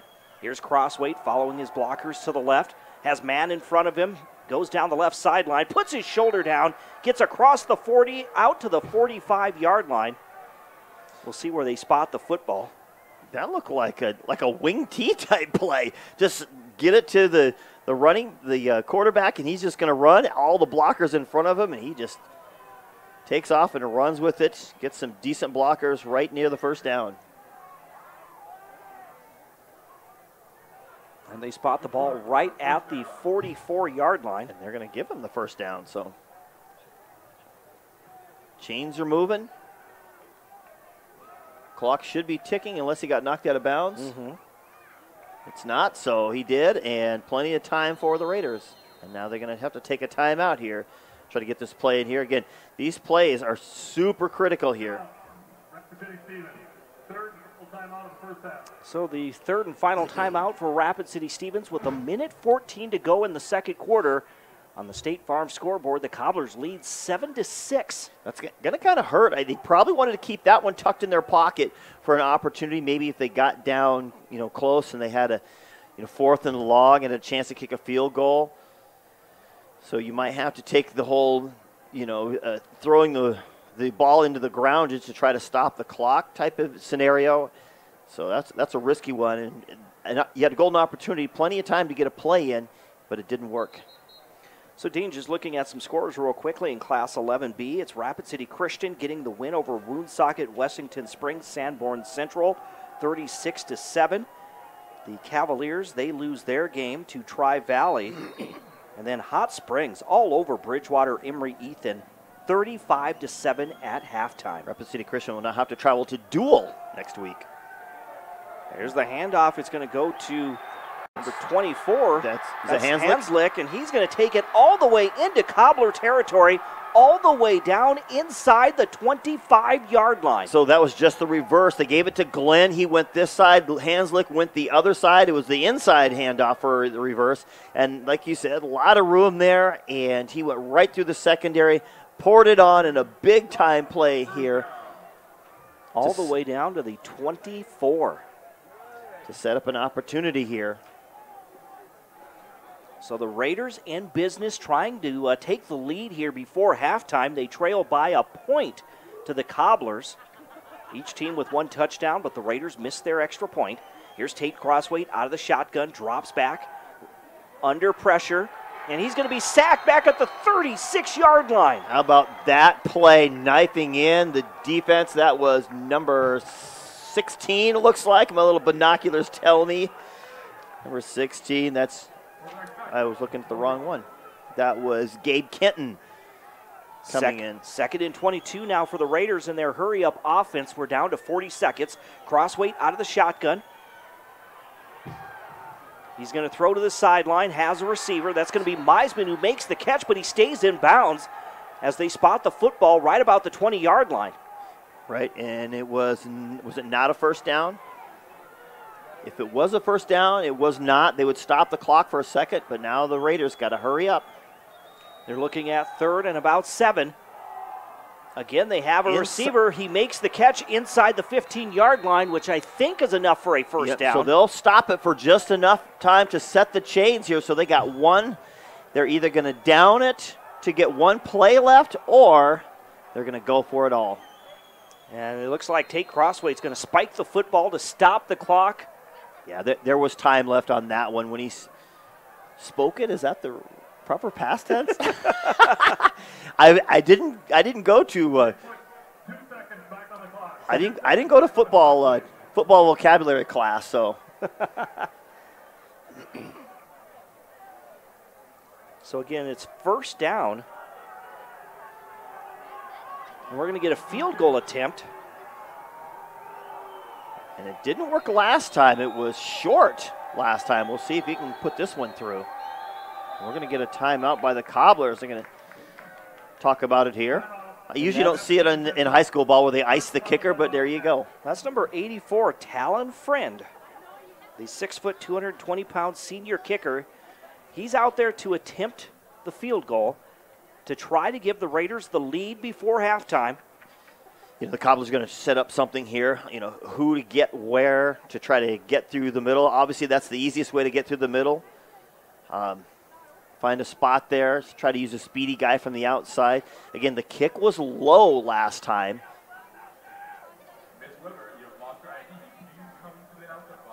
Just a reminder, coming up, it will be the halftime show right here on Fox Sports Rapid City. We'll break down this first half, go through scores from around the area across the state, and get you set for second half football right here on Fox Sports. Again, Talon Friend out there kicking from the 20-yard line. So a 30-yard field goal attempt for the Raiders to take the lead at halftime. There's the snap, there's the hold. The kick is blocked by the Cobblers. Again, great use of a timeout to get the right guy in the right spot and jumping in there as I was trying to see who that was there. Number 20. No, that was number 16 again, it looks like. Gabe Kenton. 2 big plays by Kenton, gets a big sack to knock him back, and then blocks the field goal, and the Cobblers hold on to that lead. So the Raiders had a chance to take the lead. The field goal is blocked, and that leads us to halftime. On the State Farm scoreboard, insured by agent Scott Carlson and Matt McCormick, at halftime of the Rapid City rivalry. Rapid City Central leads Rapid City Stevens 7-6 on the State Farm scoreboard. We'll step aside for 2 minutes. When we come back, it's the halftime show right here on 106.7 FM, 1150 AM, Fox Sports Rapid City, also on GoCobblersLive.com.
And welcome back to Dunham Field at O'Hara Stadium in Rapid City with Dean Gurr. I'm Jerome Wickersham. This is the Rapid City rivalry on Fox Sports Rapid City as Rapid City Central, the home team, taking on the designated visitors, the Rapid City Stevens Raiders.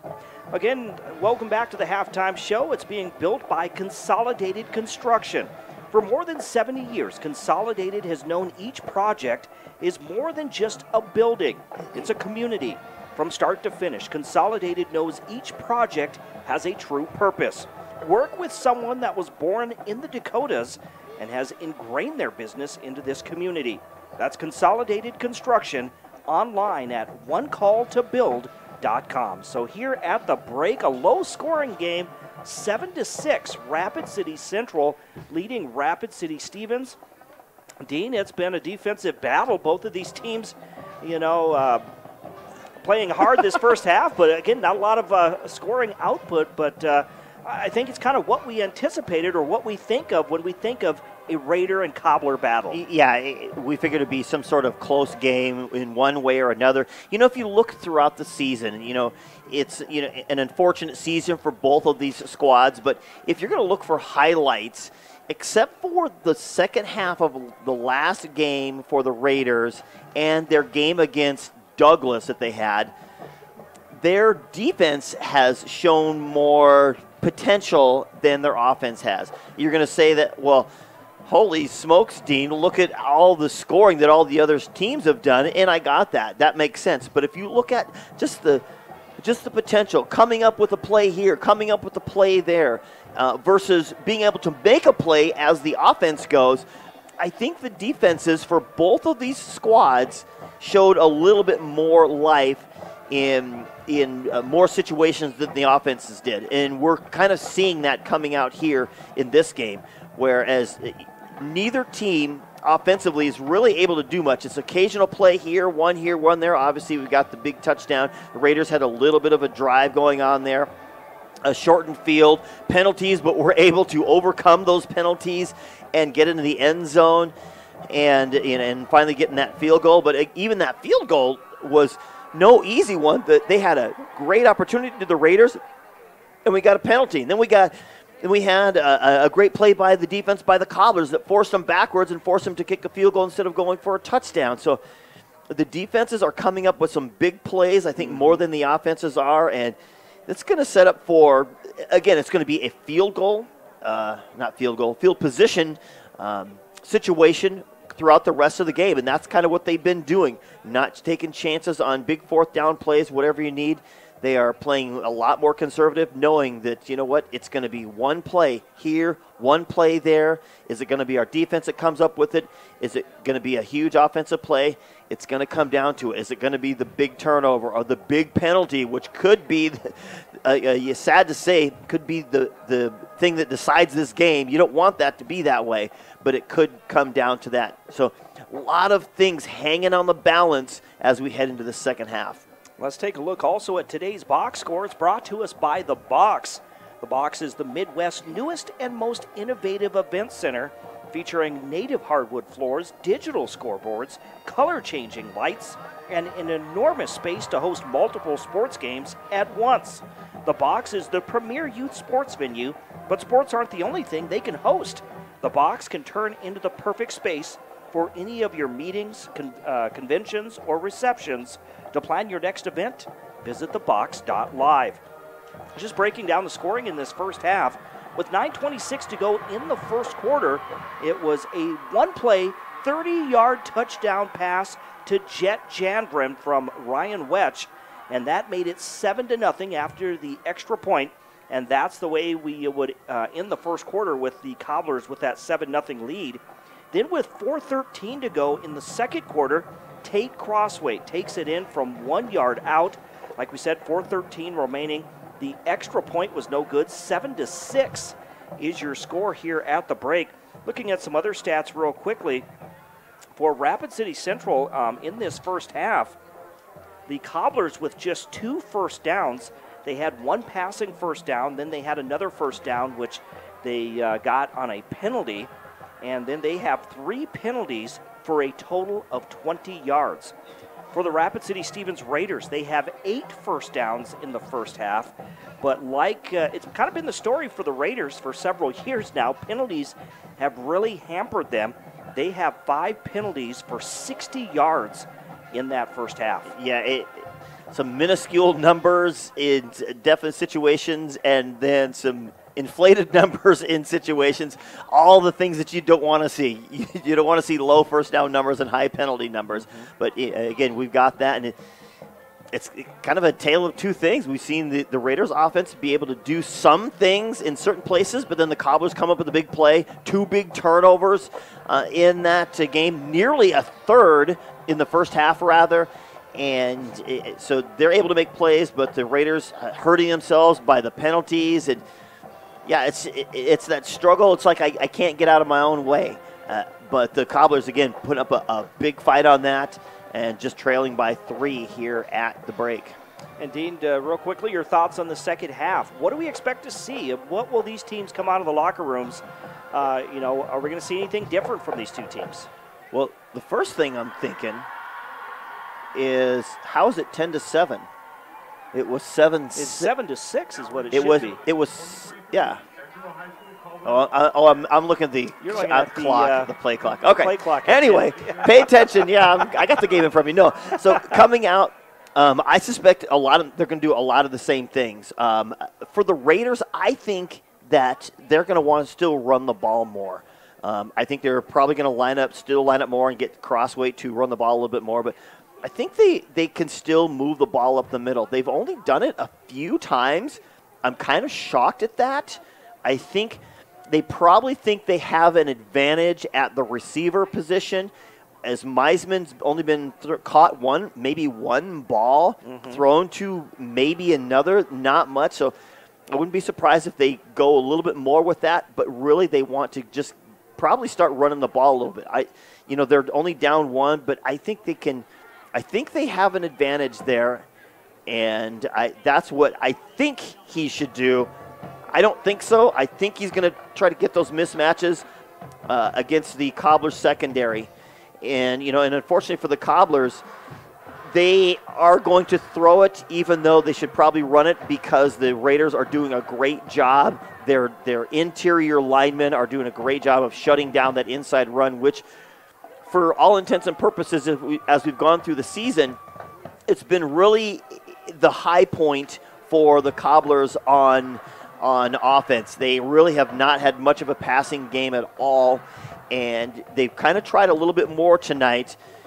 A little risky at times, and I think he's probably going to try it more, but again, it's so risky. It's so right on that balance. This game could change in a heartbeat on one of those plays. Last week in our game we did right here on Fox Sports Rapid City, Cale Meisman against Sioux Falls Roosevelt had 8 catches for 125 yards and a 35-yard score. You think we'll see the deep ball in the second half? Yeah, I 100% think we will. It's going to, when it gets to a point where they need to make a huge play, I know they're going to want to throw it to Meisman. But if you're the Cobblers, I'm sure Colpitts is doing this. He's going to take Meisman out of it. You double team him. You put somebody up close to him, force him to get out of that. You put somebody over the top of him so he can't run that middle route. You have your short guy who jams him at the line or plays tough at the line, doesn't give him that easy catch, and then works with him and keeps the secondary guy back behind him and say, you know what, we're going to take him away. You throw the ball to someone else. That's if I'm Brandon Colpitts. That's what I'm doing. And for the Cobblers, we haven't called Zach Soderlund's name a lot. They've seemed to kind of win away. The running game has been quiet tonight, and we've seen Ryan Wetch really go after his favorite target of Jet Jandren. Yeah, it is. And I think there's a couple out there. I think he could hit a couple other guys, but kind of like the Raiders secondary or rather the Cobblers secondary against the Raiders receiving core. I'm sure the Raiders feel like they have an advantage there. It's the same on the opposite side of the ball. I think the Raiders feel like their secondary is good enough to cover the secondary of the Cobblers, so that way they can dedicate more guys into stopping that run. And so far it's worked, except for the one big play to Janvrin. Exactly. So again, you're listening to the halftime show being brought to us by Consolidated Construction. It's the Rapid City rivalry, and right now Rapid City Central leading Rapid City Stevens 7-6 on the State Farm scoreboard. We're going to step aside for 2 minutes. When we come back, we'll take a look at scores. We'll look at the playoffs, and we'll get you up to date. We'll do that when we return, like I said, in 2 minutes, right here on 106.7 FM, 1150 AM, Fox Sports Rapid City. Yeah, so the whole time I'm looking at, well, you saw that 10 over there? I think the field goal would have been 7-9. Yeah. But yeah, Webster's leading duel 8-6. That's the 2:15 match. Webster and duel. Oh, wow. Start of the third. I'm so rooting for Webster right now. Right? Fan right now. I've never rooted for Webster the best of my life.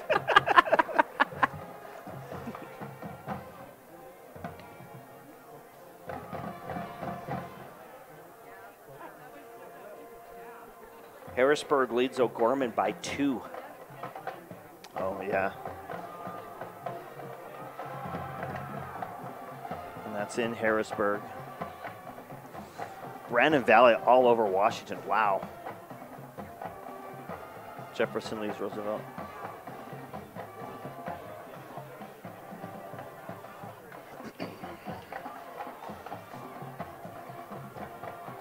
T1. Yankton.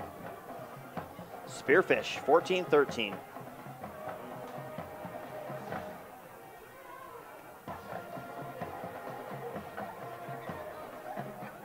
And Custer won. No, I'm just kidding.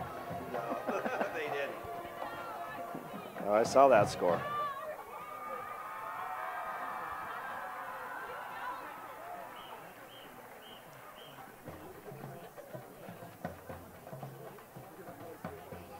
What else? Walls winning.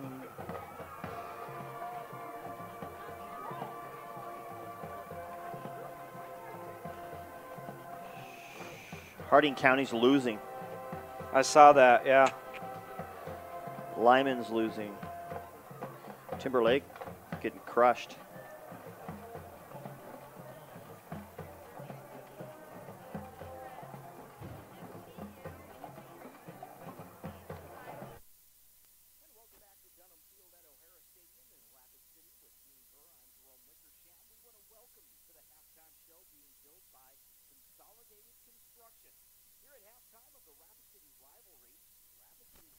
Holding on to a 1-point lead over Rapid City Stevens. 7-6 is your score here at the break. Let's take a look at some other scores on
rats, ants, termites?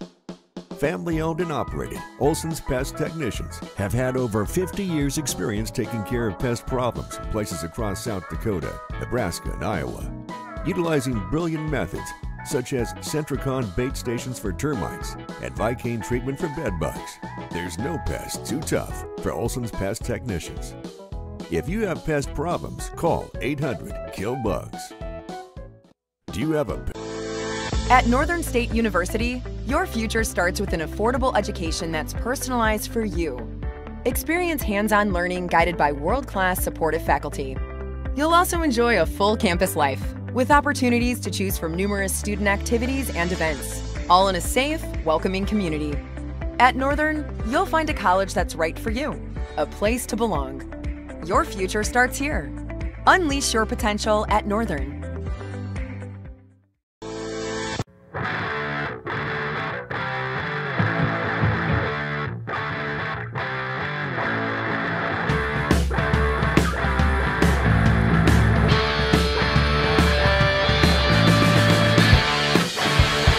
Nothing over Parker.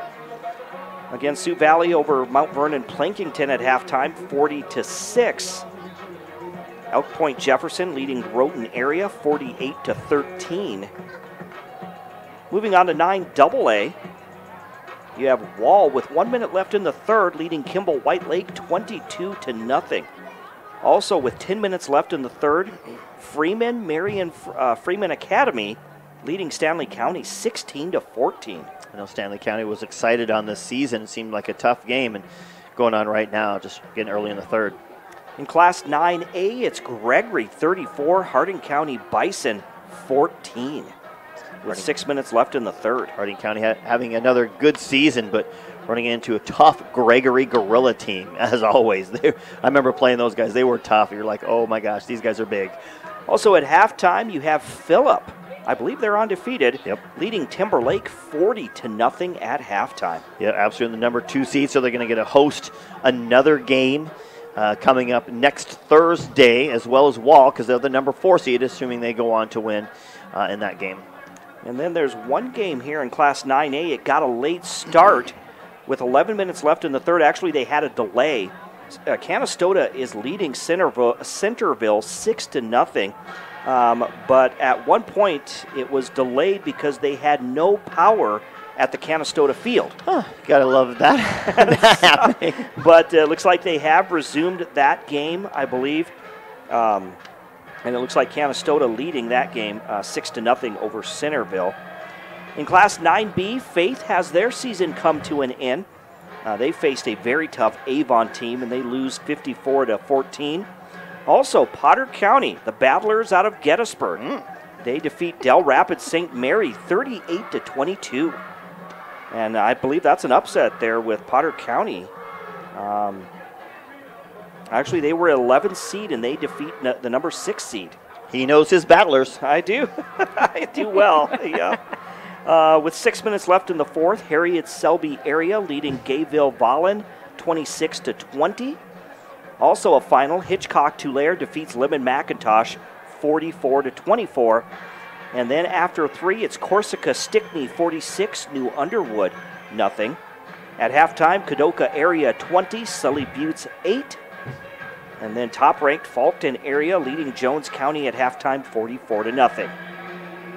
And I believe our good friend Matt Kearney will have a complete look at all the scores tonight coming up on the playoff edition of the Score Central with Matt Kearney. The playoff edition, the guy that stays up late on, he does. I would say Friday night, but this is a Thursday night. Thursday night, yep. Well, we are getting set to start the third quarter, so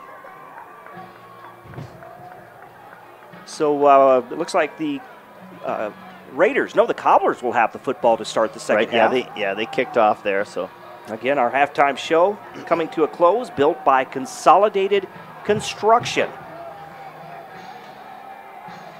Dean, of course, this game is entirely different than what the game was last year. I think it was 44-6.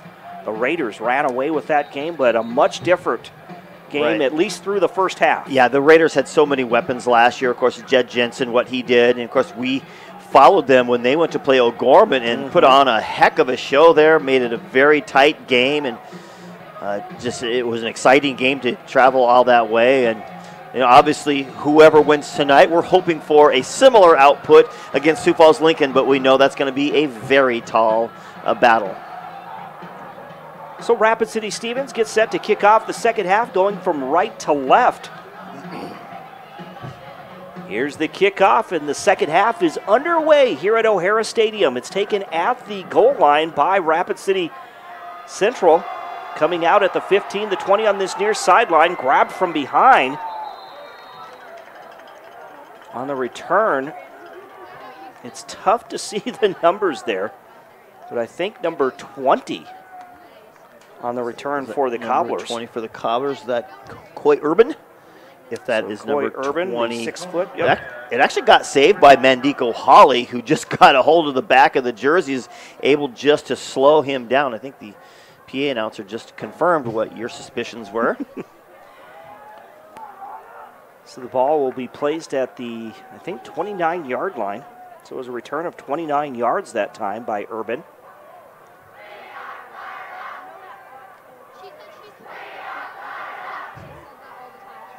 And they spot the ball at the 29 as we start this second half.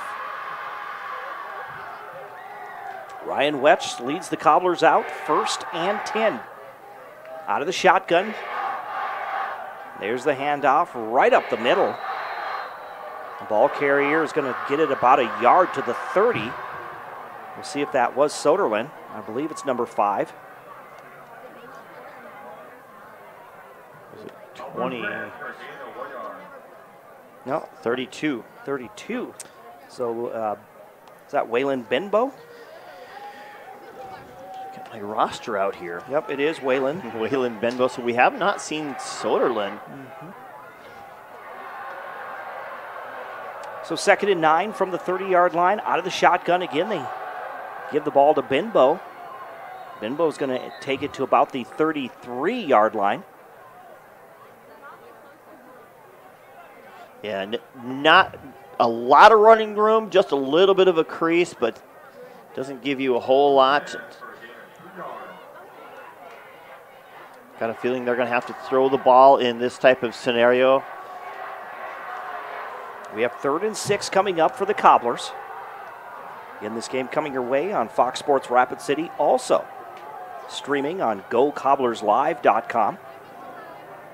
Trips right, one receiver to the left. Here's Wetch out of the shotgun, being pressured, gets rid of the football. The receiver makes the catch. No, it's incomplete. It was a low throw. Intended, I believe, was number 50. No, that's not 50, because that'd be Papke, so P80. Yeah, number 80 there. Henry Hill. Yeah, Henry Hill. Again, he just got squeezed down to the sideline, just tried to make a throw. He wouldn't have had the first down had he caught that. I think it was well short of the line to gain. So now the Cobblers come out. Again, their bread and butter is really running the ball. The Raiders did a good job of closing that down. Now they want to get a big return. Connor Warren is back deep to punt for the Cobblers inside the 20-yard line. This one end over end. Again, the ball is loose. And once again, Cobblers it was coming up. Was that Moore, I guess? Yeah, it was Moore again. Just muffed it, and the Cobblers are in business. And he has had trouble in special teams on those on the punt returns. Yeah, second time tonight.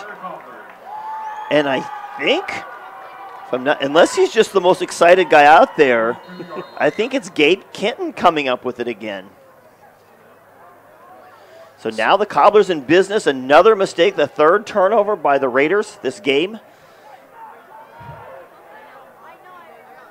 And the Cobblers in business now in Raider territory. 1st and 10 from the Raider 42. Here's Wetch out of the shotgun, but we're going to get a couple of flags. False start against the Cobblers. Dead ball, false start, number 50 of the offense. 5-yard penalty, 1st down. 4th penalty of this ball game for Rapid City Central for a total of 25 yards.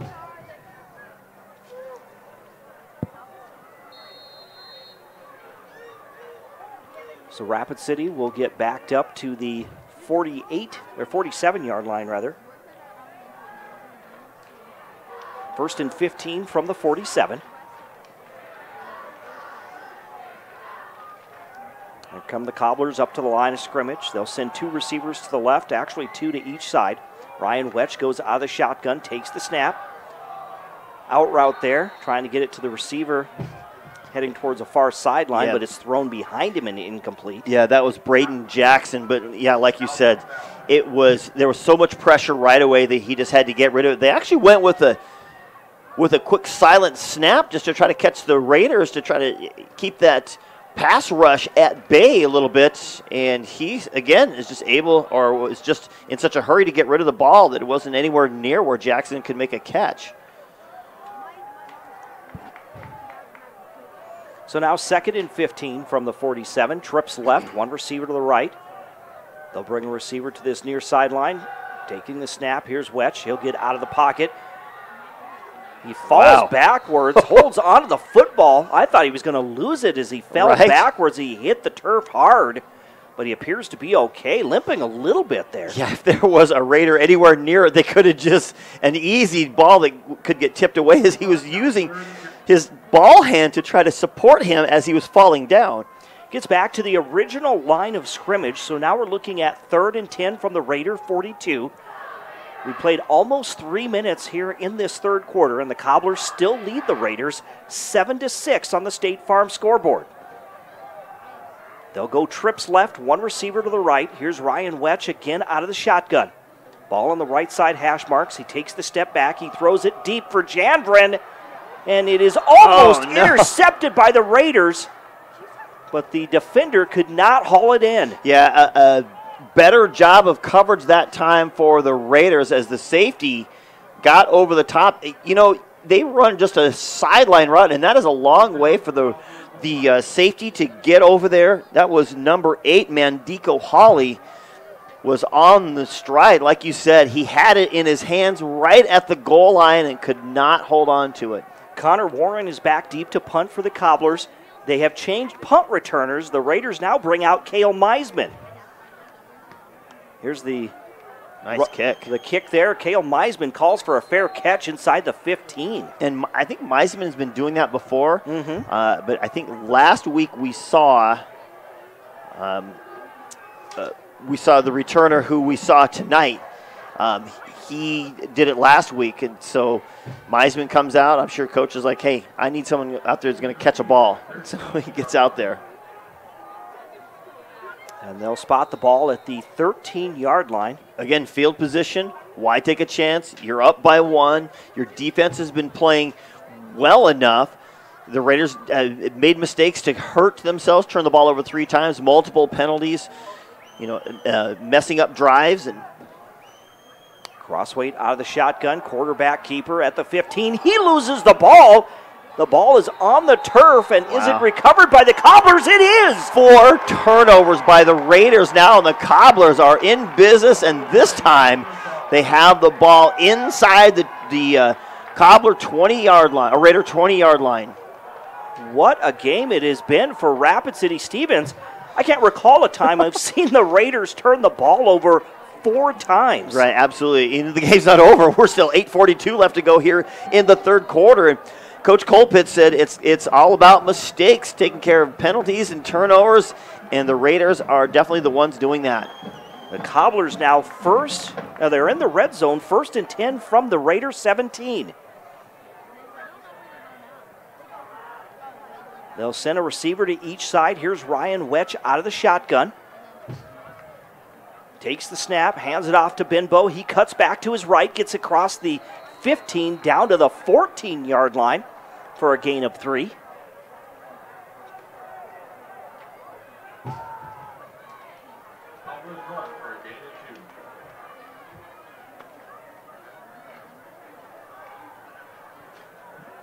So that'll bring up now 2nd and 7. I was trying to see. I don't even see Soderlund even in the game. I was trying to scan the sideline here, see if I could see his jersey there somewhere or something. It's a whole lot of red to filter through. 2nd and 7. Wetch out of the shotgun. There's the snap. Hand off to Benbow, and Benbow's going to be hit as he gets to the line of scrimmage. He's going to hit Crossweight. Came flying in there and had a chance to kind of throw a shoulder, but he didn't. Benbow was so low that Crossweight just kind of hit his shoulder pads. He's going to lose about 1.5 yards. We're now looking at about 3rd and 9 from the 16-yard line is where they spot the ball.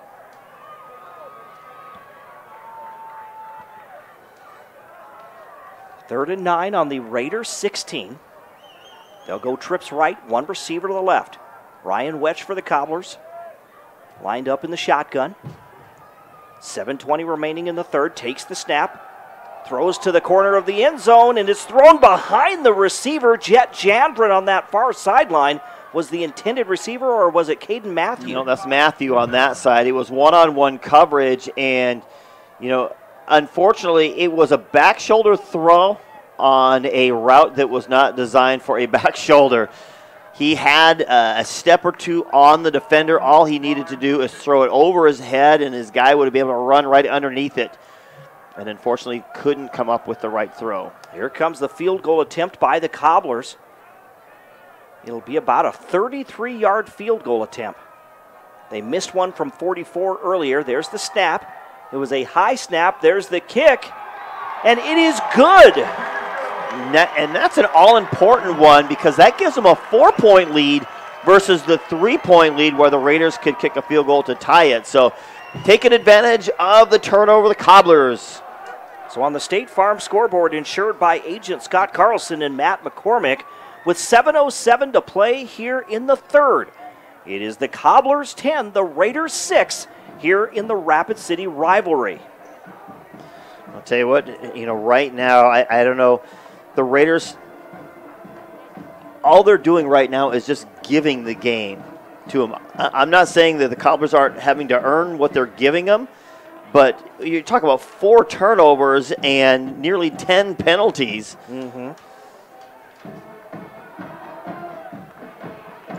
But 4-point game here, an opportunity for the Raiders to, they've shown signs of life with that offense. They got to be able to put something together here, hold on to the ball. I'm sure he's going to probably throw the ball, although I would still run it more. It's only 4 points. There's plenty of time still left in this third quarter. Here's the high kick, and it's going to drop behind and bounce around a lot. Finally, the Raiders scoop it up, and on the run, he's got a hole to get through, and the Cobblers finally bring him down at the 35-yard line. But that's kind of an interesting situation. Carter Johnson got it. The ball landed right between him. The two returners missed it. It rolled between them. They finally picked it up. Carter Johnson had it, and it looked like he had some running room until the Cobblers quickly brought him down. But again, at the 34-yard line, the Raiders set up shop, down by 4. Raiders without a first down yet here in this second half. They trail 10-6 on the State Farm scoreboard. Here's Tate Crossway out of the shotgun. Takes the snap on first down, hands the ball off to Mann. He cuts back to his left. He's going to be tripped up, and they're going to spot the football right at the 40-yard line. Yeah, that was Waldrop that tripped him up, but there was a pretty decent hole there. He had the backside guard pulled out in front. He had some room to run there. It looked like a big hole, but Waldrop, gimpy leg and all, got through it, and like you said, tripped him up. Gain of 6, so we're looking at 2nd and 4 for the Raiders. On their own 40, going from right to left here at O'Hara Stadium. Tate Crossway again out of the shotgun. 2 receivers to the right, takes the snap. There's it's going to be Crossway on the quarterback keeper, and he's going to be tackled just shy of midfield. That was a great job. I was following man. I was too. For a while there, but Crossway pulling that fake off well and using his physicality to get the Raiders a first down right at midfield. They'll spot the ball. We're just shy of the 50. That's the 9th first down in this ball game for Rapid City Stevens. Again, if you're going to give an advantage offensively, you're going to give it to the Raiders. They've just had so many mistakes, but if they can just overcome it at just the right time. Here's Crossway again out of the shotgun, fakes the handoff. He's going to throw down the middle of the field, has a receiver who makes the catch at the 35-yard line. That is Bryce Swanson. Absolutely wide open there, right in the middle of the zone. You had a cover 2. The 2 safeties were in the back. They were afraid of something deep, And he just ran the little seamer out right up the middle, turned around. It was like a jump ball, actually. He had to go up and get it, but there wasn't a Cobbler within 10 yards of him. Dean, real quickly, a final score tonight. Hot Springs moves on. They defeat Bridgewater Emory Ethan. 55-7 is the final. Here's Crosswade again, hands the ball off. Cutting back to his left is Destin Glenn, who gets across the 30 down to the 28-yard line. And again, now he's going to start using his running game here. Glenn and Mann kind of swapping out as far as running backs go. Using the big guys up the middle, creating a little room so they can just keep churning out yards and make a very manageable second down. In Cobbler territory, it'll be 2nd and 3 from the 28-yard line. Hot Springs will have to travel to Sioux Valley.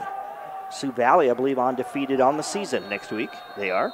And the clock was winding down, the play clock, so the Raiders forced to take a timeout. Rapid City Stevens. First timeout of the second half. So we have 4:39 remaining in the second quarter, or in the third quarter, rather, on the State Farm scoreboard, insured by agents Scott Carlson and Matt McCormick. The Cobblers lead the Raiders in the Rapid City rivalry 10-6. We'll step aside for just 30 seconds right here on 106.7 FM, 1150 AM, Fox Sports Rapid City. Your first car. It might not have been perfect, but that didn't matter. You loved it because you worked hard for it. You took care of it, and it took care of you, your friends, and maybe that someone special. And through it all, we were there working with you, for you, to make sure it was a smooth ride. Farmers Union Insurance. More choices, great rates, local agents. Contact your local Farmers Union Insurance agent today.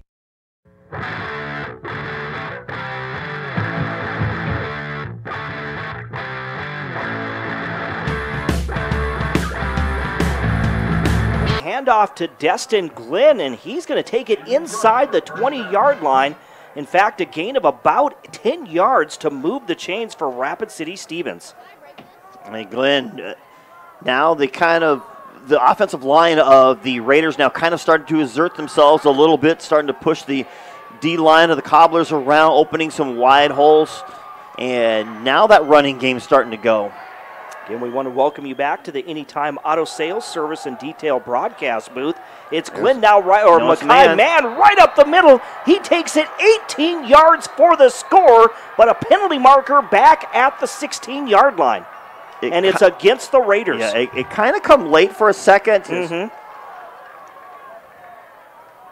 So that will erase the touchdown. That's too bad, too, because he had a hole with plenty of room to run there. I don't think he was hardly even touched by the time he got to about the 5-yard line. 6th penalty in this ball game.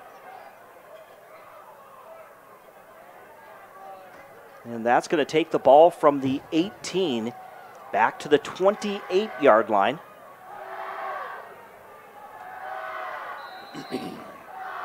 Six penalties for 70 yards for the Raiders. They're now looking at first. Why does this seem like more? Yeah, it does. On first down now, 1st and 20. They hand the ball off to Mann. He cuts back to his left as he tries to get through the gap. He's going to be stopped after a short gain just shy of the 25-yard line. Yeah. Looked like Waldrop jumped over there and said, hey, that's enough of that running business.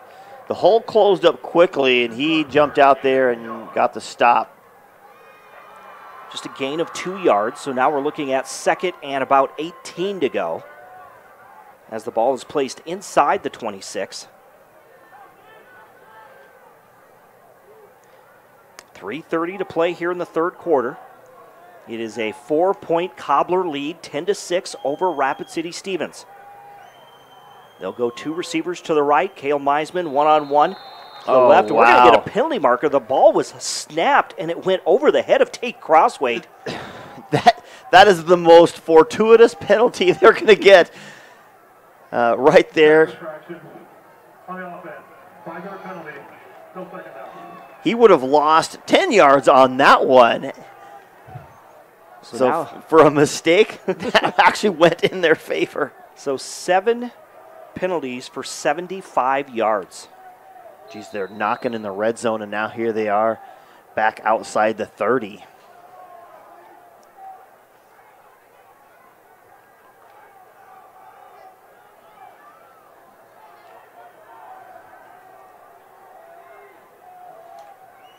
Here's Tate Crossweight with 3:01 to play in the third. Takes the snap, fakes the handoff. Crossweight at the 30, and he's going to be hit as he gets to the 30-yard line. Big time Tried to make a cut to the outside, but had no room there. Yeah, not at all. And is that Waldrop again? It sure is. He is the man. That's our two players going after it. And I honestly think it's kind of 50-50 right now, but obviously the latest round right there goes to Waldrop in the big play because it looked like there was going to be plenty of room if he got outside. The Raiders now facing a 3rd and 22 from the 30 of the Cobblers. I should look up how many stolen bases Crossweight had to see what kind of speed he has. Actually, a lot of that has to do with just their ability to read pitchers and stuff. But. And the Raiders forced to take time out again is because they had players still trying to get in position. Yeah, second time in this drive, and we talked about penalties that hurt.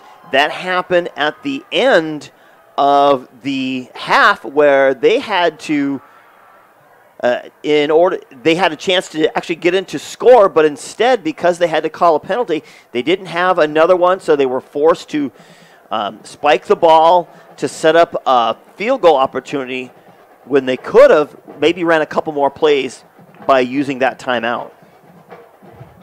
So the Raiders here in this third quarter with just one timeout remaining. Again, Rapid City Central leading Rapid City Stevens 10-6. The Raiders have won the last two meetings, and the Raiders have won the last 6 out of the last 10 meetings. All right, now the Cobblers again with that 4-point lead. If I'm not mistaken, it was 3 years ago, we saw Cole Meisman running this Cobbler offense, and he did everything with his arm and with his legs. Here come the Raiders now with 2:11 to go in this third quarter. And now his brother is wearing white. Yeah, he is. 3rd and 22. Tate Crossweight out of the shotgun. There's the snap. Drops back. Looks to the middle of the field. He's going to air it out deep. It's Hanslick, and he makes the catch. Did he hold on? He did. He did hold on to it. 22-yard touchdown strike to Hanslick. And unfortunately for the Cobblers, the safety rotating over was just a hair bit late. He laid a lick on him, but great job by Hanslick to hold on to that ball and put the Raiders on top. Luke Hanslick made some big plays in this ball game, but nothing bigger than that catch to give the Raiders a 12-10 lead, awaiting the extra point by Talon Friend. I know we've given Crossweight kind of a hard time about his accuracy, but it was on the money there. So now the Raiders on the State Farm scoreboard, they have captured the lead for the first time tonight. On the State Farm scoreboard, insured by agents Scott Carlson and Matt McCormick, it is now 13-10 Rapid City Stevens leading Rapid City Central with 2:04 remaining in the third quarter, and that touchdown drive is powered by Four Seasons Motorsports and Marine. Visit Four Seasons Motorsports on East St. Patrick Street and get your hands on the ultimate Polaris side-by-side. Start your adventure of a lifetime at Four Seasons Sports Center.com. So we talked about all those penalties, Dean, and then there's the one pass, the touchdown strike to Luke Hanslick. How about that? You can't get out of your own way of all the things you've been doing. Turn the ball over 4 times. You've got, 7 penalties, and which seems more like 10 or 12, and they're just mounting up, and what happens, one big play helps erase a lot of that. So it will be Cobbler football. Again, the Cobblers, they have that one touchdown and also just the one field goal in this ball game. But the second half, they've not been able to move the ball very much.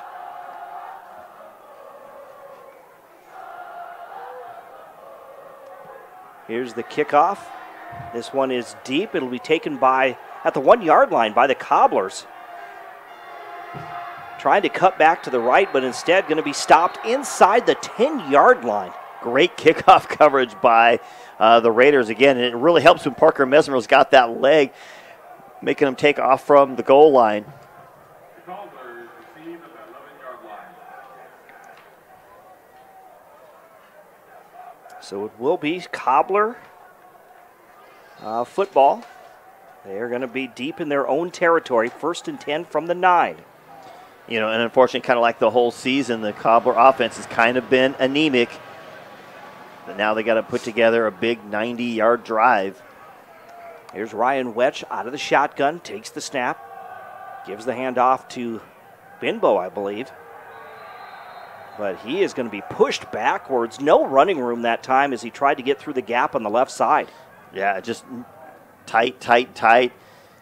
D-line of the Raiders coming up with another big play. Of course, they got plenty of size there, physicality on their side of the line, and the Cobblers have to be able to match it if they want to be able to get anything going.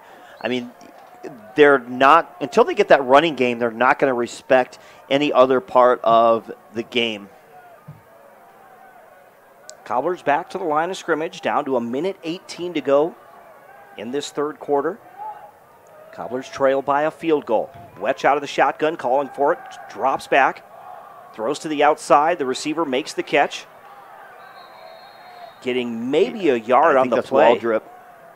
Is Waldrop. He gets up limping. Yeah, he's been bothered by his left leg. He's like, no, coach, you're not going to take me out of this game. He turns around and walks back.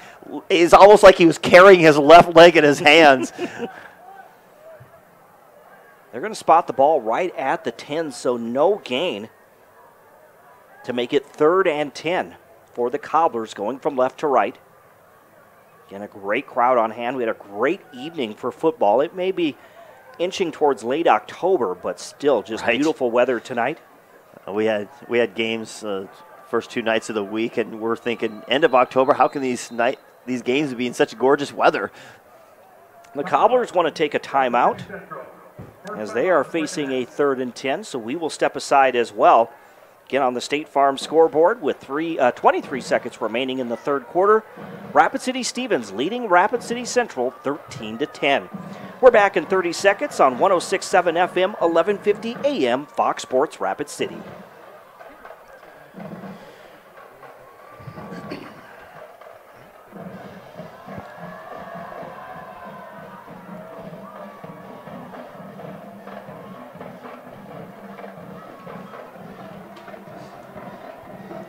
Cade is down there with his uncle. Is he? Shocking. Way over there by the Raider cheerleaders over in that area. Oh, hey, did they have the cheerleader race? That's between the 3rd and 4th. Oh, that's right. We're not there yet. Okay, gotcha.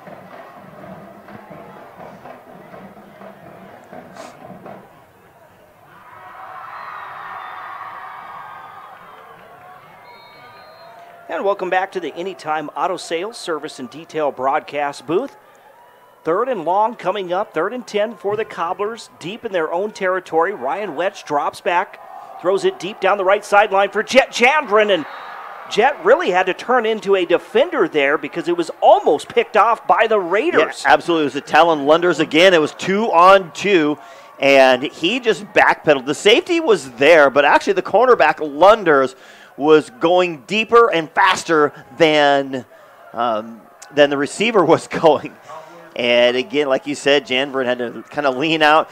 He jumped over the top of him and tried to just grab it.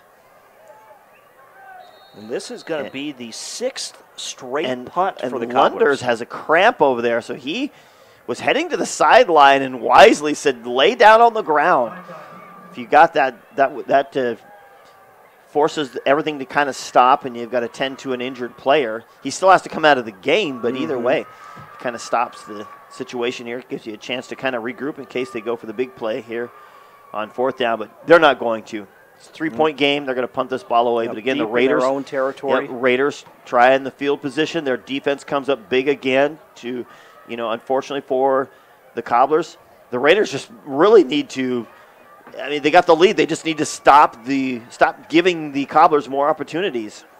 Talon Lunders, he is just kind of trotting off to the sideline there. So, like you said, Dean, just a cramp there, but he appears to be okay. Connor Warren will be back deep in his end zone to punt for the Cobblers. We have Cale Meisman basically standing right in front of us down there on the field at about the 42-yard line. Here's the punt, end over end. Meisman calls for the fair catch at the 39-yard line.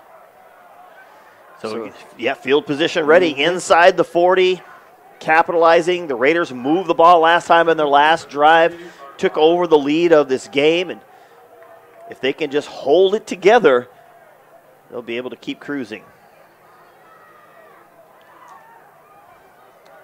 Like we mentioned earlier, the winner of this ball game will advance to postseason play, taking on the top seed next week, which of course is Sioux Falls Lincoln.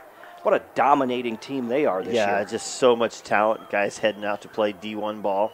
Crosswade hands the ball off to Mann. He cuts back to his left as he gets through the gap, gets inside the 40, down to about the 38 for a gain of 1. And that's going to be the end of the third quarter. So on the State Farm scoreboard, insured by Agent Scott Carlson and Matt McCormick, after 3, it is Rapid City Stevens 13, Rapid City Central 10. And I'm not sure if I thought they would get ready for the cheerleaders race, but I don't know if they do that. Maybe not. Maybe the cheerleaders lining up. Isn't your son he's like the finish line judge, isn't he on that one? I think he might be. He's got it down there. If they're not going to do it, maybe not. No, I don't think they are. Maybe they forgot. They're going to do something special here. It looks like midfield in the third quarter, but we just want to remind you that today's broadcast is brought to you in part by Kiefer Family Dental. The Kiefer Family Dental is a proud sponsor of South Dakota high school football. Be strong and courageous. Do not be afraid. Do not be discouraged, for the Lord your God is with you wherever you go. That's taken from Joshua 1:9. Be awesome and smile. Get started. Visit KieferFamilyDental.com. Is it the Black Hills Youth Champions or something like that? Or they got maybe the middle school champion? They just had the middle school, I think. Did they? That's not on a Saturday? I think they already had the middle school championship. That just shows how much I'm paying attention to that. Which I believe was East Middle School that's this year. probably why they were out there. So we're getting set to start this fourth quarter. It's the Rapid City rivalry. On second down, here's Crossweight for the Raiders as they lead by 3. He dives forward inside the 30 and appears to have the first down to move the chains. But is there a penalty flag? There is a penalty flag. It came early, Crossweight. He got the ball. It was a great fake. When you do that, you have the defensive end to read. The defensive end crashed down. Crossweight just stepped around him. Had a lot of room to run, but like you said, big hold early on in that play. Forces the Raiders backwards. That's going to be a 10-yard penalty, so the 8th penalty for 85 yards now on the Raiders. And they are looking at 2nd and 19. Again, the ball is placed on the 48-yard line of the Cobblers. 2nd and 19, rather. Trips left, no receivers to the right. There's the snap. They fake the handoff on a hitch route there. The ball is caught by Meisman. He gets inside the 40-yard line down to about the 39. Boy, we wondered this last week. How long is it going to take for Meisman to get in the game? And it was toward the end of the game, but he finally got in there with, like you said, 8 catches. Now he's got, I believe, just his 2nd catch of the night. Ball is placed at about the 39-yard line. We're looking at 3rd and 11 for the Raiders. In Cobbler territory, leading 13-10 over Rapid City Central. Crossweight will go out of the shotgun, trips left. Meisman, single coverage to the right. Takes the snap, rolling out to his right. He's going to be Crossweight. He's looking for Meisman. He's going to throw it, and it's going to be incomplete. Wow. Meisman started coming back to the middle of the field, and he throws it behind Meisman, almost picked off by the Cobblers. Yeah, I don't know if the communication just wasn't there. Like you said, he was directing traffic telling Meisman to go this direction, and I think Meisman saw it, and then except he went in instead of up toward him. He said he threw it well behind him. The ball was tipped by a Cobbler, almost in the hands of a second one. So Talon Friend comes out there. He is set to punt from midfield for the Raiders. So how about another golden opportunity for the Raiders to maybe add to their lead here, but instead a penalty forces them, and then a miscommunication, now a dropped punt. This one is high, drops inside the 10, and it goes into the end zone. Raiders, I think that might have, was it Lunders? Yeah. That was trying to get to it. Trying, just the unfriendly roll, unfortunately. So you're going to get a grand total of about 19 yards on net gain on that punt. So the Cobblers, like we mentioned earlier, they have punt the ball 6 straight times, not finding that that rhythm in their offense. They even had the short field. They did get a field goal out of that, but still 10:29 to play, and it's 13-10 here in the fourth quarter. Raiders with the lead over the Cobblers. Here's Ryan Wetch now. Screen pass left side, caught by the receiver. Down the left sideline at the 30. Cuts back to his right, but he's tripped up as he made his cut. And I'll tell you what, that was made possible by the receiver out on this side making the big play. That was number 10, Braden Jackson. Is number 4 for the Cobblers, Caden Matthew. Great seal block. All Braden Jackson had to do was just jump around him. Found himself lots of running room right up the sideline. And Dean, that's only the third first down of this ball game for the Cobblers. As they move the chains now, 1st and 10 from the 31-yard line.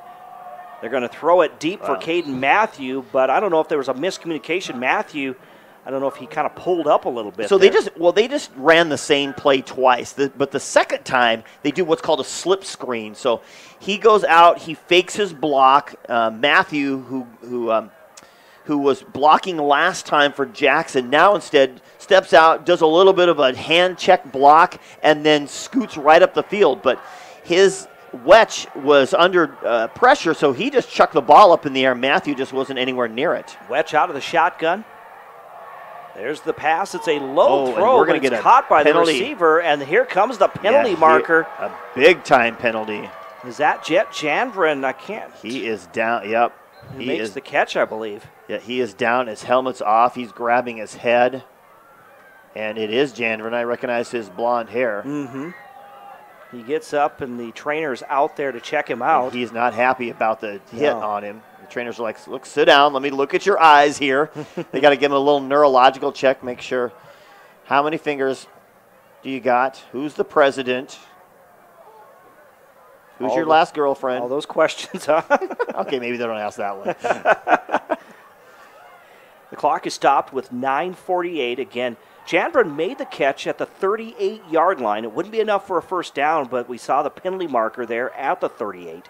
Yeah, it was easy. He lowered his head. I don't think high school has the, quote, targeting penalty that they have in college football, but that would have been an easy one of those calls.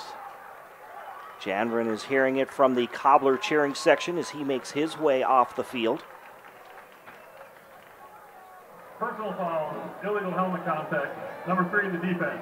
15-yard penalty be added to the end of the run. Results in the play is the first down. And that's crossweight. So that is now 9 penalties for 100 yards for the Raiders. And that's going to move the ball into Raider territory to the 47-yard line.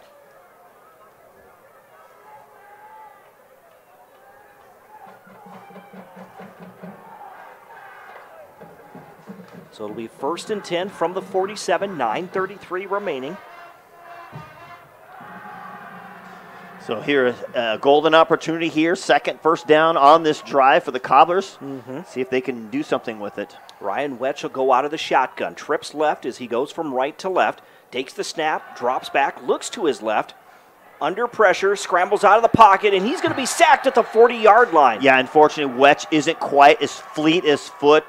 Actually, neither quarterback is per se that good with their footwork, but he tried to just keep the play alive. The Raider kind of fell at his feet. I think he thought he might be able to just kind of flip it or make something happen, but unfortunately he didn't. They lose 13 yards on that sack back to the Cobbler 40-yard line. So now facing a 2nd and 23. Field position-wise practically erases that 15-yard penalty there. Mm-hmm. Spread offense. Here's Wetch out of the shotgun. There's the snap. Screen pass right side, caught by the receiver. Breaks to the outside, has some running room, and then tackle just shy of midfield. That's number 7 for the Cobblers. So Colton Carlson. Makes the catch, and he's going to hit a big play earlier. And there is a penalty marker over there on that, laying on the far sideline. It could be a hold. That's where the block was by the Cobblers. They were fighting it out again. The receivers and the D-backs for the two respective squads have just really been going after it. You got those little bubble screens to that outside. It's usually 2 defenders, 1 blocker. The 1 blocker has to take the one guy. The bubble screener has to take and make the other guy miss. But I tell you, the blocks have been there. They've just been fighting it out all over the place, and they're going to give him a penalty for that one. But it kind of looked like the rest of the ones have been. 2nd and 30 coming up. Dropping back is going to be Wetch. Throws it. It is off the hands of Caden Matthew. There was 2 receivers in the area. Matthew had to turn back, and it just pops off his hand there and goes out of bounds. Yeah, so incomplete. Matthew and Colton Carlson again in that area. You know, you're trying to spread a defense out. You can't have guys running similar routes. You got to have him. If the ball gets tipped, you got a secondary defender right there, easy to get an interception. They just play the tip drill. So when you're running that, you got to have, guys short, guys long, guys in the middle. The only time you do that is when you got like a zone. You're going to flood 3 guys into a zone, but usually they're spread out far enough where you got a short, a middle, and a long. 3rd and long now. Wetch throws to the middle of the field, has a receiver. That is going to be Carlson, and Carlson is tackled across the 45 to the 46-yard line. Just a nice little deep in crossing route, getting over there.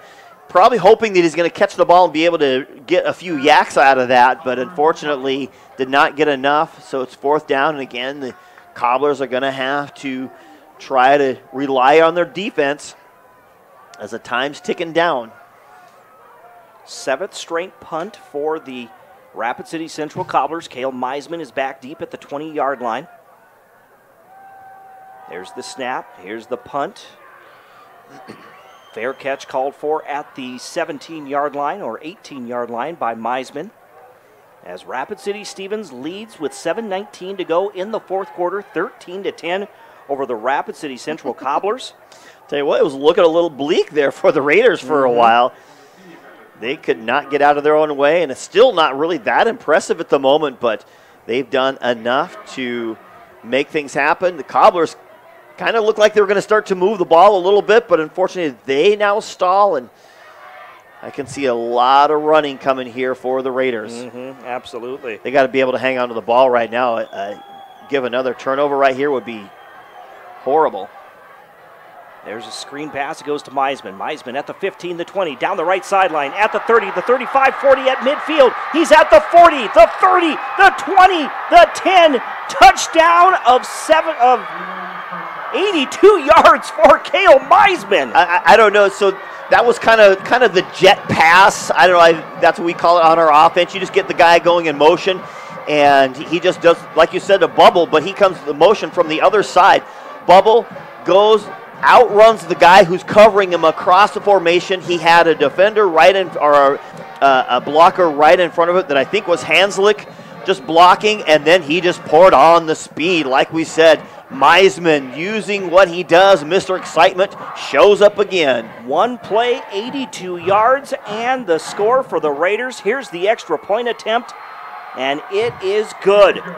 With 7:05 to play in this 4th quarter on the State Farm scoreboard, insured by agent Scott Carlson and Matt McCormick.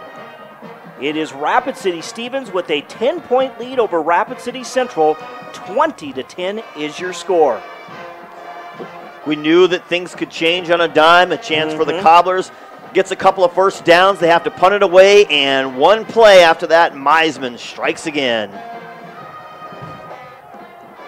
So 20-10 is your score. We'll step aside for a 30-second break. You're listening to high school football on 106.7 FM, 1150 AM, Fox Sports Rapid City.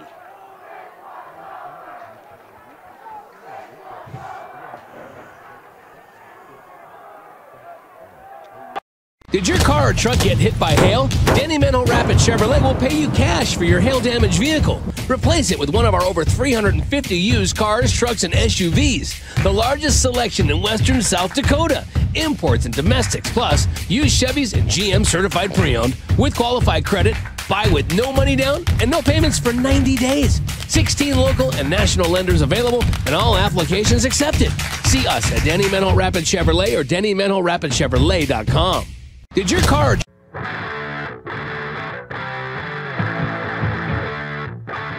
Back to the Anytime Auto Sales Service and Detail broadcast booth, sales, service, and recreation. Here's the kickoff by the Raiders, returned by the Cobblers, still on his feet. Out to about the 20-yard line. Covered a lot of area that time, but not a lot of yardage. Not a lot. Was that 18? So it was funny because as we went to break there, the band was playing the Indiana Jones theme song, and I'm thinking, that's Cole Meisman right there. He's exciting as Dr. Jones and whatever that he does going out there. So 6:54 remaining in the fourth quarter. Rapid City Stevens trailed at halftime 7-6. They now lead 20-10 over Rapid City Central. It is Cobbler football. Again, from their own 20, dropping back is Wetch. Out route there, it's going to be incomplete. Wow. It was dropped by the receiver, and a hard hit there by the Raiders. And then he's dropped by the Raider defender, too, coming in. Just flat out dropped the ball. It was a great ball. Nice catchable right in his hands. He just couldn't haul it in. Those are the ones you need right now. You got 6:49 left to go in this game. You need 2 scores. This is not the type of team that the Cobblers are built for, but now they got to come up with something big here. Braden Jackson was the intended receiver on that last play. Here's Wetch again on 2nd and 10. Takes the snap out of the shotgun. Has Caden Matthew. He turns around, makes a move, and he's going to be tackled just shy of the 30-yard line. In fact, they'll spot him at about the 28-yard line for a gain of 7. You know, and that's what you have. The Raiders are going to give you a little bit of that underneath stuff. They're going to do a cover 2 right here. 3rd and 3, dropping back again. Wetch looking to the sideline. Now he passes, trying to get it to Matthew. Did it bounce? Did it bounce? Was it intercepted? It was. McGow says yes. It's the first turnover of the ball game for the Cobblers. Picked off at the 40-yard line. I thought it was so low it looked like a bounce because his hands were on top of the ball. I was like, was that a one-hopper like the shortstop would get? So a crucial turnover by the Cobblers. They've done, in general, a pretty mistake-free game. They've had a few penalties, but as far as turnovers and penalties go, but that's the first one, and that's probably the one that might be the dagger for them. For the Raiders, they will be 1st and 10 from the Cobbler 40. And we do get a penalty flag on that far sideline. Wow. Offsides on the defense. So a turnover and a penalty right away, and the Cobblers are now starting to give this game away. Ball placed at the 35-yard line.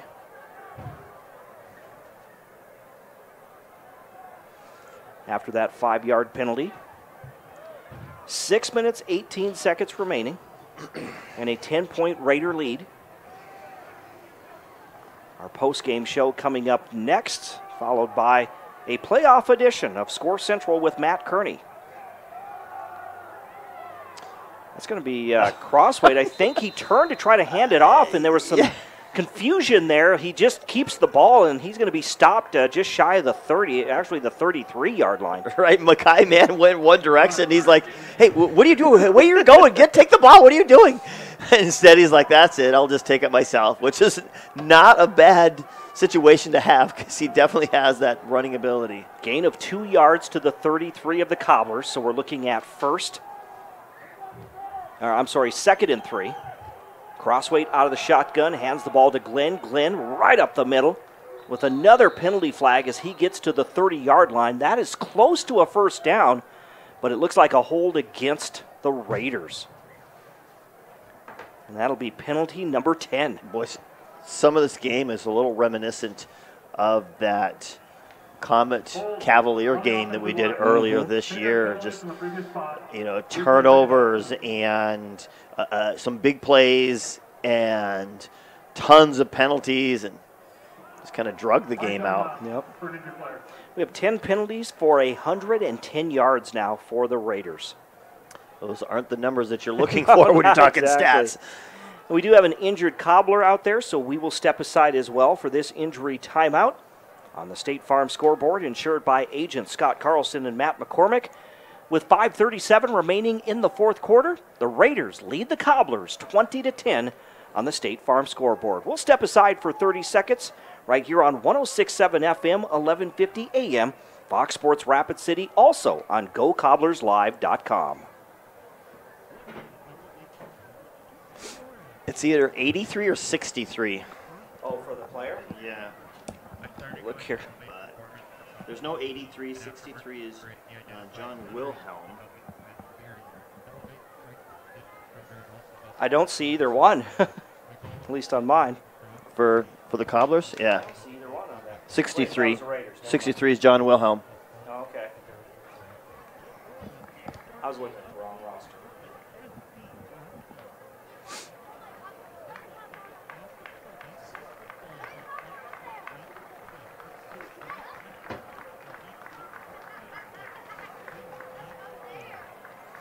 And welcome back to the Anytime Auto Sales Service and Detail broadcast booth, sales, service, and recreation here at Dunham Field at O'Hara Stadium. I'm Jerome Wickersham. Next to me is Dean Gurr as they help off the injured Cobbler. And Dean, I know you can get a better look at that.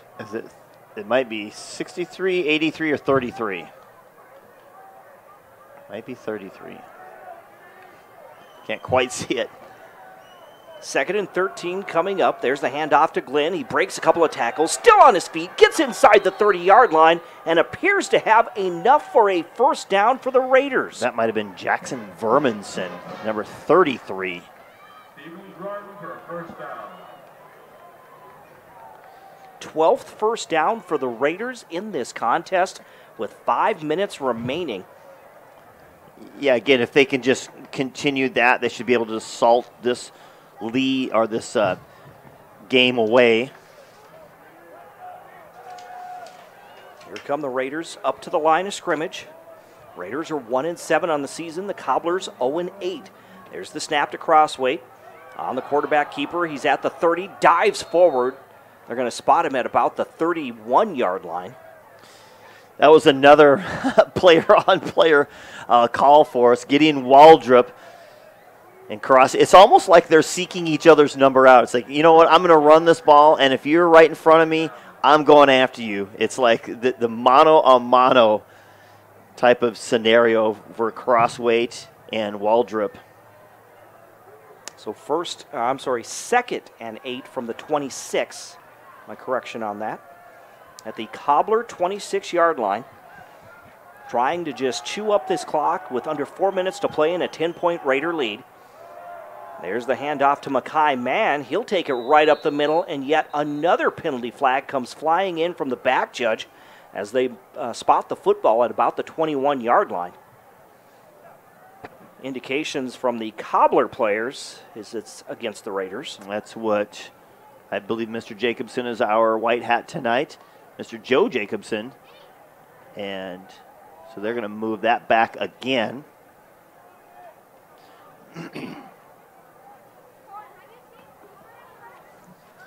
Illegal block in the back, number 77 of the offense. 10-yard penalty from the spot of the foul. Replay second down. So a 10-yard penalty for the Raiders. Will move the ball back to the 32-yard line.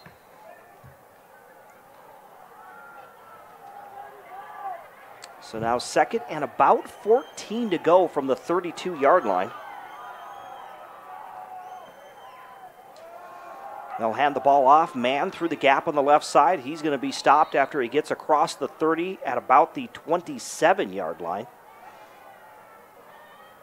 A gain of 5 on the carry. And another Cobbler down now. It's like the finishing touches on this game for the Raiders is man to the left, man to the right. Mm-hmm. So again, another injury timeout.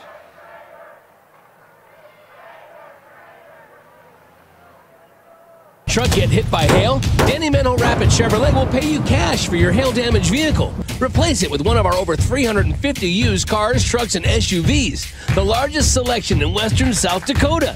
Imports and domestics, plus used Chevys and GM certified pre-owned with qualified credit. Buy with no money down and no payments for 90 days. 16 local and national lenders available and all applications accepted. See us at Danny Menho Rapid Chevrolet or DannyMenhoRapidChevrolet.com.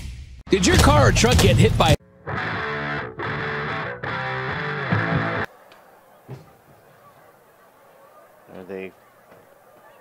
It's like they're checking out his right knee, I think. Oh, and that is not who we wanted to know. That's Mr. Waldrop. Is that Gideon Waldrop? Yeah, and his left knee has been hampering him the whole time, and he's limping on that left side. So, again, he's been trying to gut it out. He was limping earlier in the game and would not come out. He would turn around and walk back into the game. He is definitely the heart and soul of this Cobbler team. I mean, just... Well, defensively is definitely... Yes. Just a big physical, going to play football at the next level. And you love seeing him out here hitting guys hard. 3rd and 8 coming up from the 27-yard line for Rapid City Stevens. 3:05 remaining. They have a man in motion. They fake the jet sweep. There's Crossway now. He'll just keep it on the quarterback keeper, get to about the 25, maybe 23-yard line is where he's tackled. Well, they tried to, like you said, fake the jet sweep. They tried to get everybody to come up a little bit. The problem with that is they haven't ran the jet sweep that much. So I don't think the team was ready for that. Had they done it a couple more times, even throughout the game, and it resulted in a play, a significant play, that would have brought the defenders up a lot closer to try to dive into that. It left the one-on-one situation, Meisman running down the sideline, and that's where Crossway was looking, but the defender was all over him, and so Crossway decided to just tuck and run. 4th and 4 from the 24-yard line. Here's the field goal from the 30-yard line, so we're looking at a 40-yard field goal attempt. There's the snap, the hold, the kick is up, and it is good. Wow, I thought that was hooking a little left, but it hooked right through. Parker Mesmer with a 40-yard field goal with 1:59, and that gives the Raiders here in the 4th quarter a 23-10 lead over Rapid City Central. I think that would have been good from 50. Did you see the distance on that one? That was fantastic for Mesmer.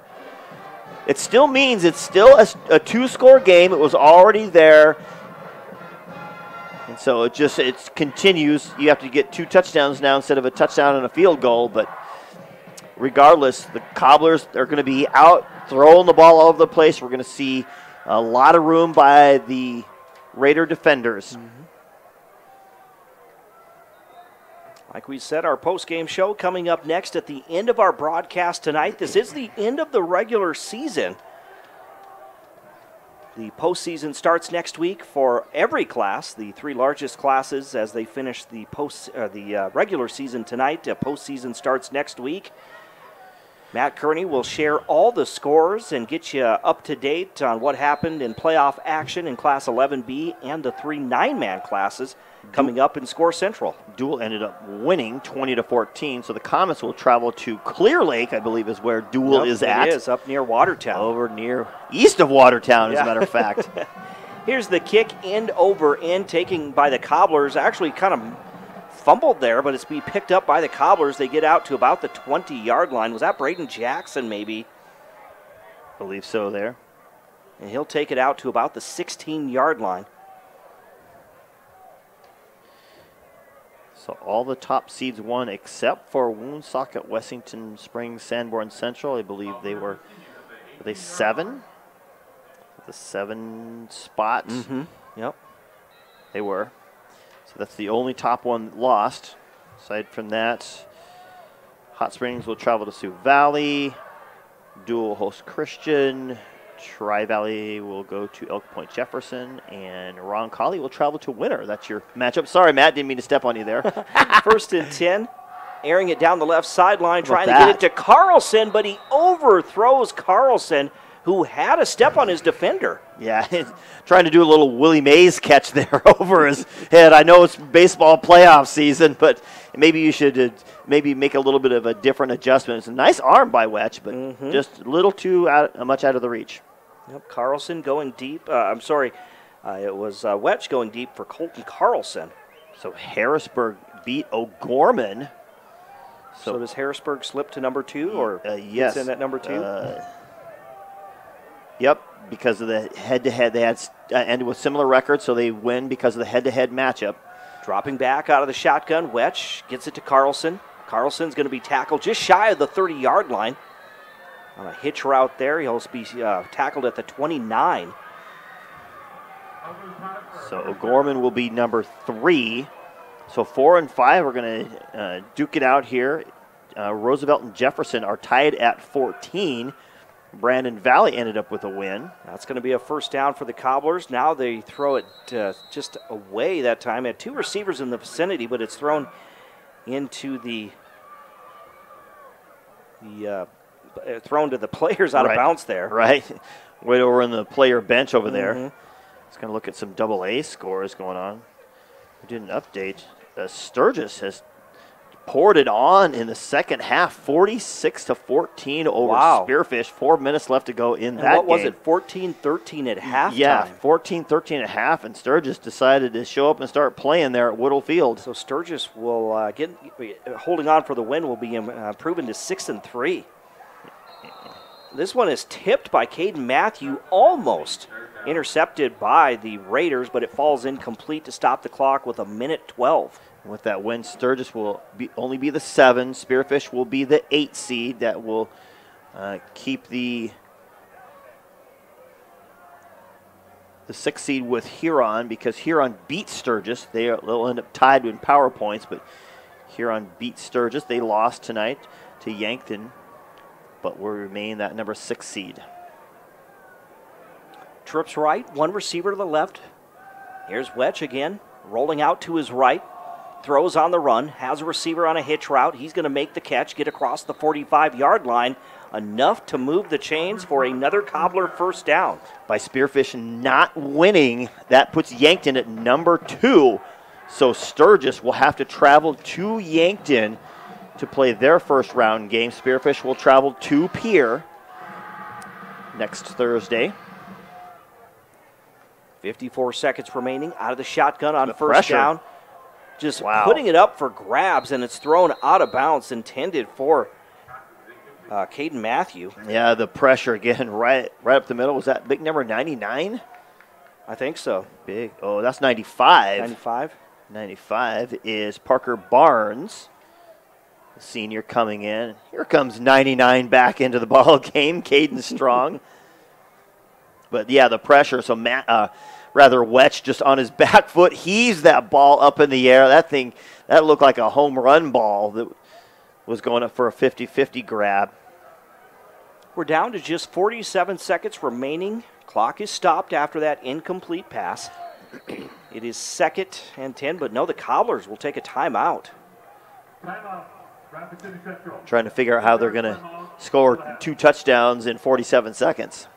Not that it hasn't happened before, but you got to be able to connect. And unfortunately, the passing game just isn't happening here. For the Cobblers, they only have 6 first downs in this ball game, and 2 of those just came in the last 15 seconds or so. And I believe 2 of them were by penalties. They were. 2 of them were by penalties. So yeah, unfortunately for the Cobblers tonight, just the continued struggles with their offense. Even in the games in which they were semi-close, the Washington game they played, in that one, it was 2 defensive scores that they did score 1 touchdown, but there was a defensive score on that to actually start the game.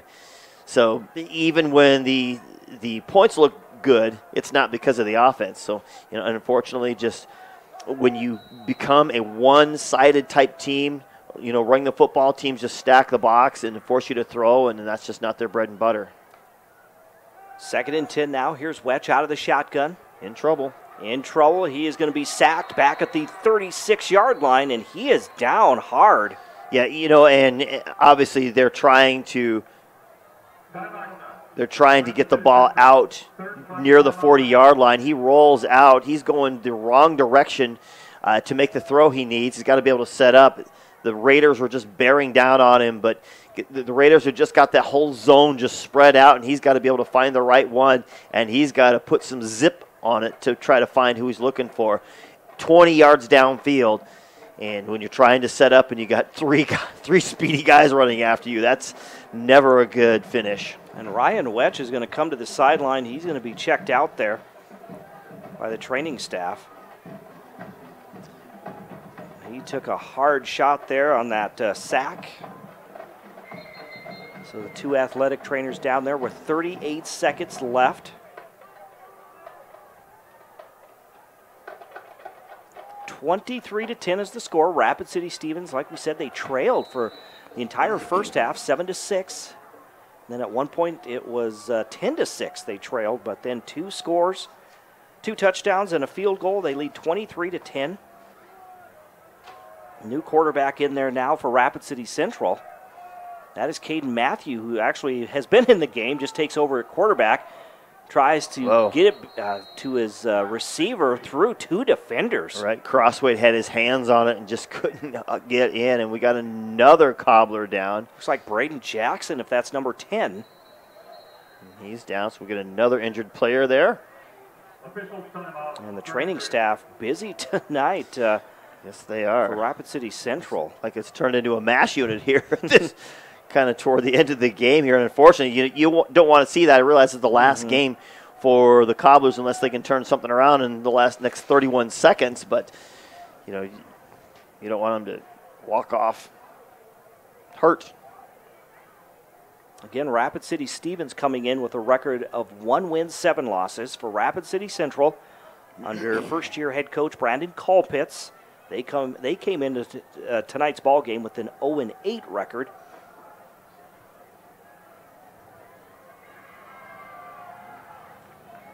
Looks like Jackson there heading to the sideline. Was that number 10 or number 12? It looks like number 10. It is Braden Jackson. And the already depleted receiving core. And now they're trying to figure out who's going into the game. We're down to 31 seconds. It's 3rd and 20. Ryan Wetch comes back in at quarterback. Trips right, 1 receiver to the left. Wetch, 3-step drop. Throws it deep down the left sideline, and it is incomplete. The receiver had a hand on it, but couldn't bring it in. And again, they've got so many guys back there, just quarters coverage for the Raiders, and it's an easy one there. Ball's turned over on downs, and the Raiders will come in and take a knee and start packing for Sioux Falls. Again, the top seed has already been determined. That is going to be Sioux Falls Lincoln, which we've seen them a couple times this year, and how good of a team that is. Just heads and tails above everyone else. They've had a couple of good games. O'Gorman put up a good game against them, but in general, it was just, wow. So victory formation as Crossway takes a knee at the 40. And that's going to let the clock run out. Both teams coming to their sidelines. We see some hugs out there as well. Some of these players for the Cobblers playing their final game in a Cobbler uniform. And that's going to do it. That's the ball game on the State Farm scoreboard, insured by agent Scott Carlson and Matt McCormick. Rapid City Stevens comes from behind in the second half to win the Rapid City rivalry as they defeat Rapid City Central 23-10 is your final. We'll step aside for 2 minutes. When we come back, the postgame show coming up right here on 106.7 FM, 1150 AM, Fox Sports Rapid City.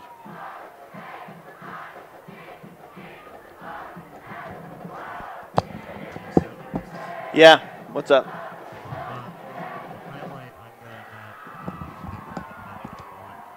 Okay. Right. Steven's the last one. Okay.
Two player of the games.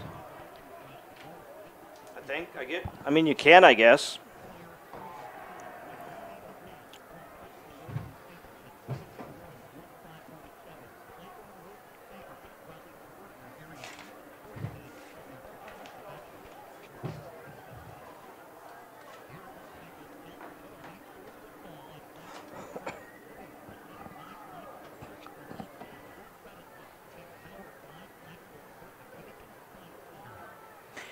And we want to welcome you back to Dunham Field at O'Hara Stadium in Rapid City with Dean Gurr. I'm Jerome Wickersham. We want to welcome you to the Pioneer Bank and Trust postgame show. Pioneer Bank and Trust is proud to support our local teams, and they want to be your trusted local partner for all of your banking needs. Pioneer Bank and Trust is local. Be sure to visit them at pioneerbankandtrust.com. So Rapid City Stevens here in the Rapid City rivalry, they come from behind. It was the Cobblers who led 7-6 at halftime. And then at one point, the Cobblers led 10-6, but it was all Raiders after that with 2 touchdowns and a field goal as Rapid City Stevens gets the win. 23-10 is your final here tonight.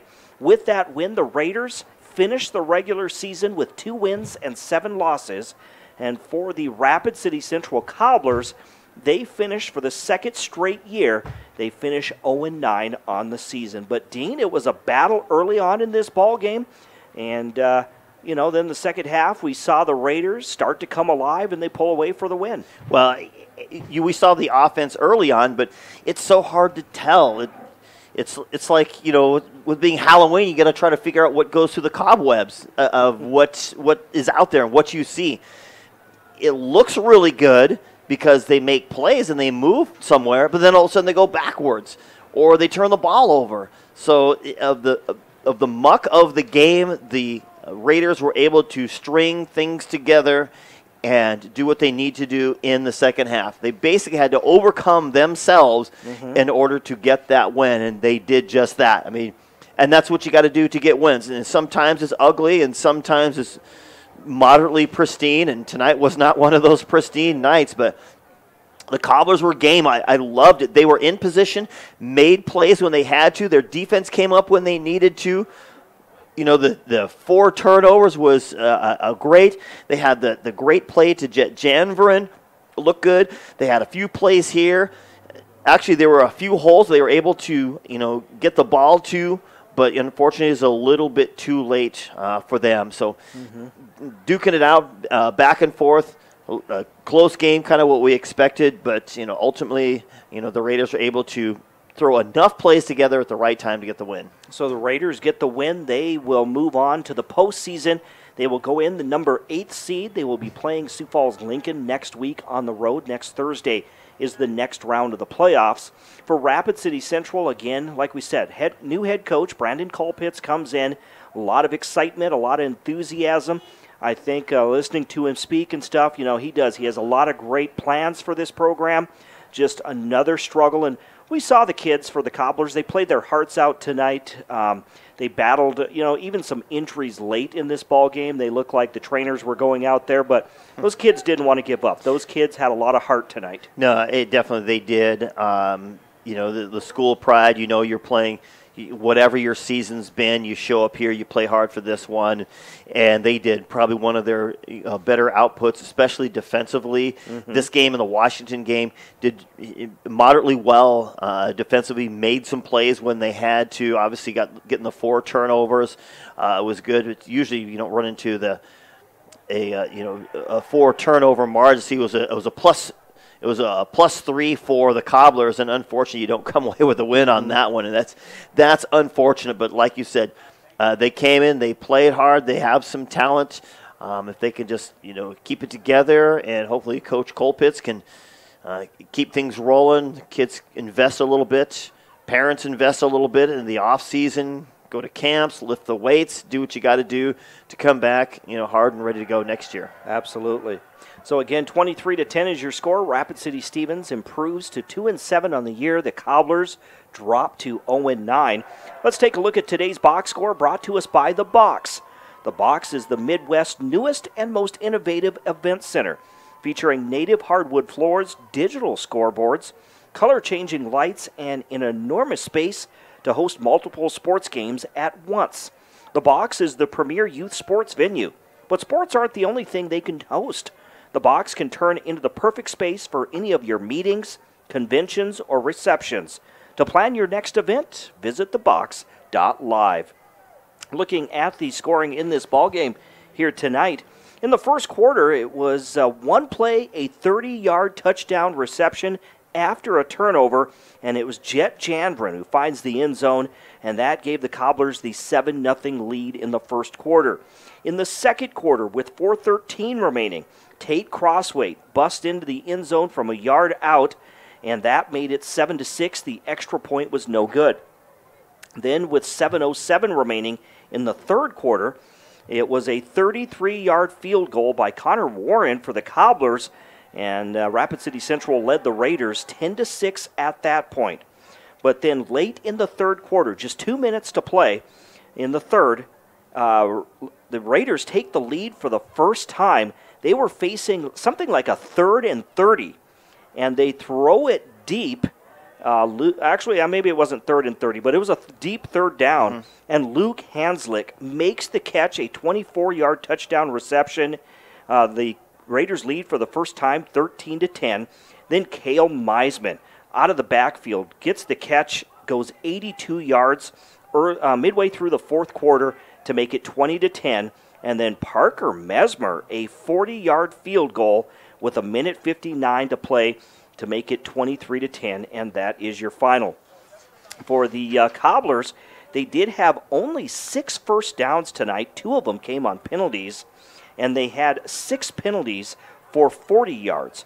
For the Rapid City Stevens Raiders, they had 12 first downs tonight, but they also, again, they struggle. It seems like every game we talk about this, but 11 penalties tonight for 120 yards for the Raiders. Yeah, and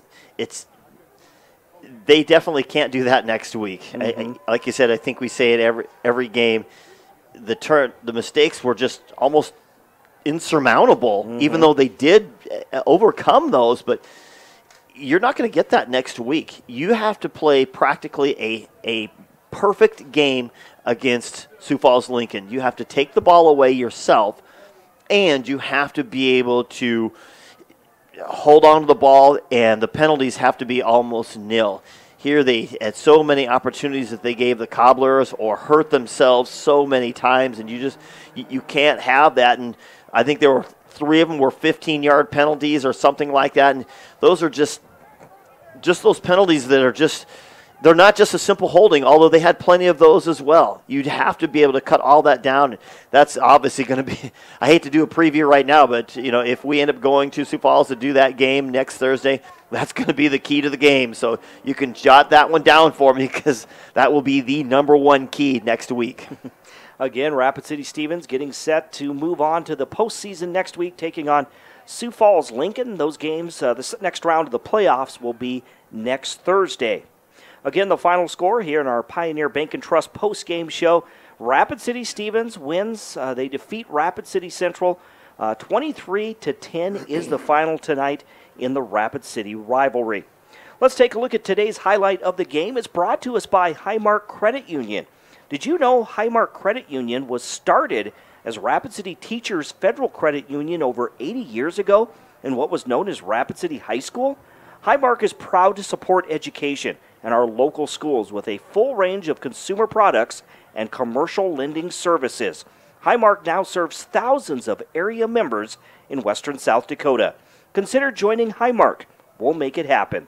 HighmarkFCU.com. This is tonight's Highmark highlight of the game.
And again, it's very fitting tonight in the Rapid City rivalry. Rapid City Central taking on Rapid City Stevens. We have 2 highlights of the game.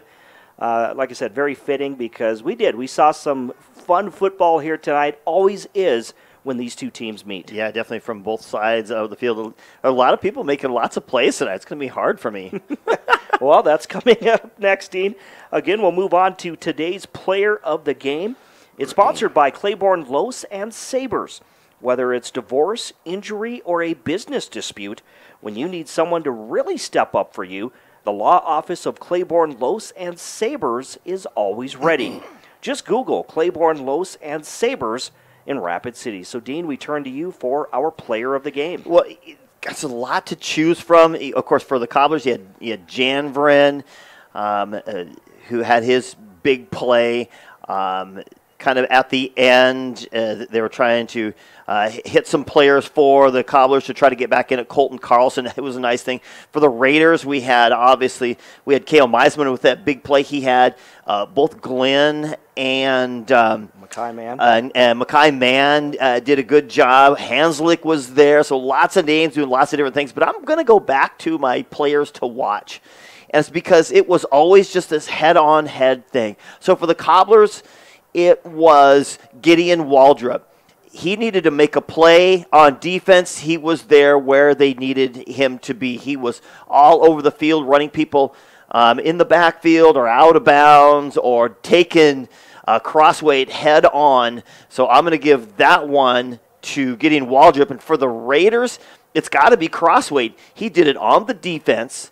The only thing he didn't do was kick. He did it on the defense. He did it with his legs running the ball. He obviously did it throwing the ball. He had a couple of touchdown passes there. So all these things that came together for Crossway, he's been really carrying the team the last couple of weeks. And he's been doing the defense since he was a freshman out there, just doing a lot of great things. So now he brought all that stuff over to the offensive side of the ball for the Raiders and put it all together.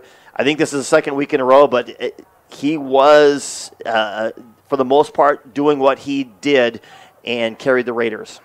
So again, our players of the game, Gideon Waldrop with the Rapid City Central Cobblers, and Tate Crossway with the Rapid City Stevens Raiders. Like we said, the Cobblers season comes to an end tonight. They finish 0-9 for the second straight year. Dean, they'll have to regroup. We know they've got a lot of optimism there with the new coach, Brandon Colpitts, and like I said, he brought a lot to coming over from Yankton, but I think they're excited to see what he does for the future. Yeah, there's plenty. When you look at the line, Charlie McDonald's a junior, Peyton Pigsley a junior, Ben Papke is a junior, Lane Bixby is a sophomore, Christian Redleaf is a junior. So the whole line will come back for that. You had Matthew he may even be the quarterback next year. You had Braden Jackson do what he does over on the defensive side. Brock Corrigan, Zake Laughlin there. Henry Hill is a sophomore. Lots of different things pieces that played this year, got a lot of playing time. And I want to talk to a lot of players. It was Ben Kramer, I believe I talked to. He said, what do you attribute it to? He said experience. It's experience. So if you get a lot of guys return back next year, they've got that varsity playing time, they're ready to go to that next level. So we'll see what the Cobblers do next year. We want to wish Brandon Colpitts best of luck in year number 2 next year, as he will be leading the Cobblers once again for Rapid City Stevens. Again, their season will continue, but the tough challenge in front of them taking on Sioux Falls Lincoln next week. That's going to be really hard. I know, if I'm not mistaken, I hate to throw out ugly numbers, but I believe they were down by 40 at the end of the first quarter last time, if I'm not mistaken. I believe you're right. It was kind of unforgettable when we saw that game in Sioux Falls. So we're headed back. Great stadium to watch, but it's going to definitely be a uphill battle for the Raiders, and they have to play to perfection. I think they have the size of their line, I think, is good enough to make it happen. Can they be physical enough to match, and can they match the Lincoln Patriots defensively? They're going to have to come up with some big plays, big turnovers, so it's going to be a lot riding on that defense. And that's next week. Again, all the playoffs will be determined, all the times and everything, but the next round is next Thursday. We do know the Raiders, yes, will be traveling to take on Sioux Falls Lincoln next Thursday. Again, that'll wrap up our Pioneer Bank and Trust post-game show tonight as we wrapped up the regular season, bringing you the Rapid City rivalry. Always fun to end with this game, as it brought a great crowd out here tonight. And now we look forward to the postseason. And again, all the teams here locally, we want to wish them all the best of luck as well as they get set. Some of those teams advancing already played tonight and getting ready to advance to next week. So we want to wish all of our local teams here in western South Dakota the best of luck. Yeah, definitely being able to advance with Phillip Wall, Hot Springs, Rapid City Christian, and I don't remember the other ones, but either way, Matt will have all of that for you. So that'll wrap up our Pioneer Bank and Trust post-game show here at Dunham Field at O'Hara Stadium. Again, we want to thank Matt Kearney for everything that he did all season long, and tonight, with all the highlights and everything, a big thanks to Matt Kearney back at the station for all the work that he's done throughout the course of the year as well. Again, playoff football next Thursday is the next round, or the first round for the larger schools, and they start next Thursday, so we'll get maybe something put together for that as well. But that'll wrap up our broadcast here tonight at O'Hara Stadium as the crowd has made their way out. Again, the final score one more time. Rapid City Stevens comes from behind, and they defeat Rapid City Central by a final score of 23-10. Rapid City Stevens over Rapid City Central. This has been high school football action on 106.7 FM, 1150 AM, Fox Sports Rapid City, also online at foxsportsrapidcity.com. as well as GoCobblersLive.com. For Dean Gurr, I'm Jerome Wickersham. Have a great rest of your week and your weekend. And again, an expanded version of Score Central. It's the playoff edition of Score Central with Matt Kearney. That's coming up next right here on Fox Sports Rapid City. Have a great night, everyone.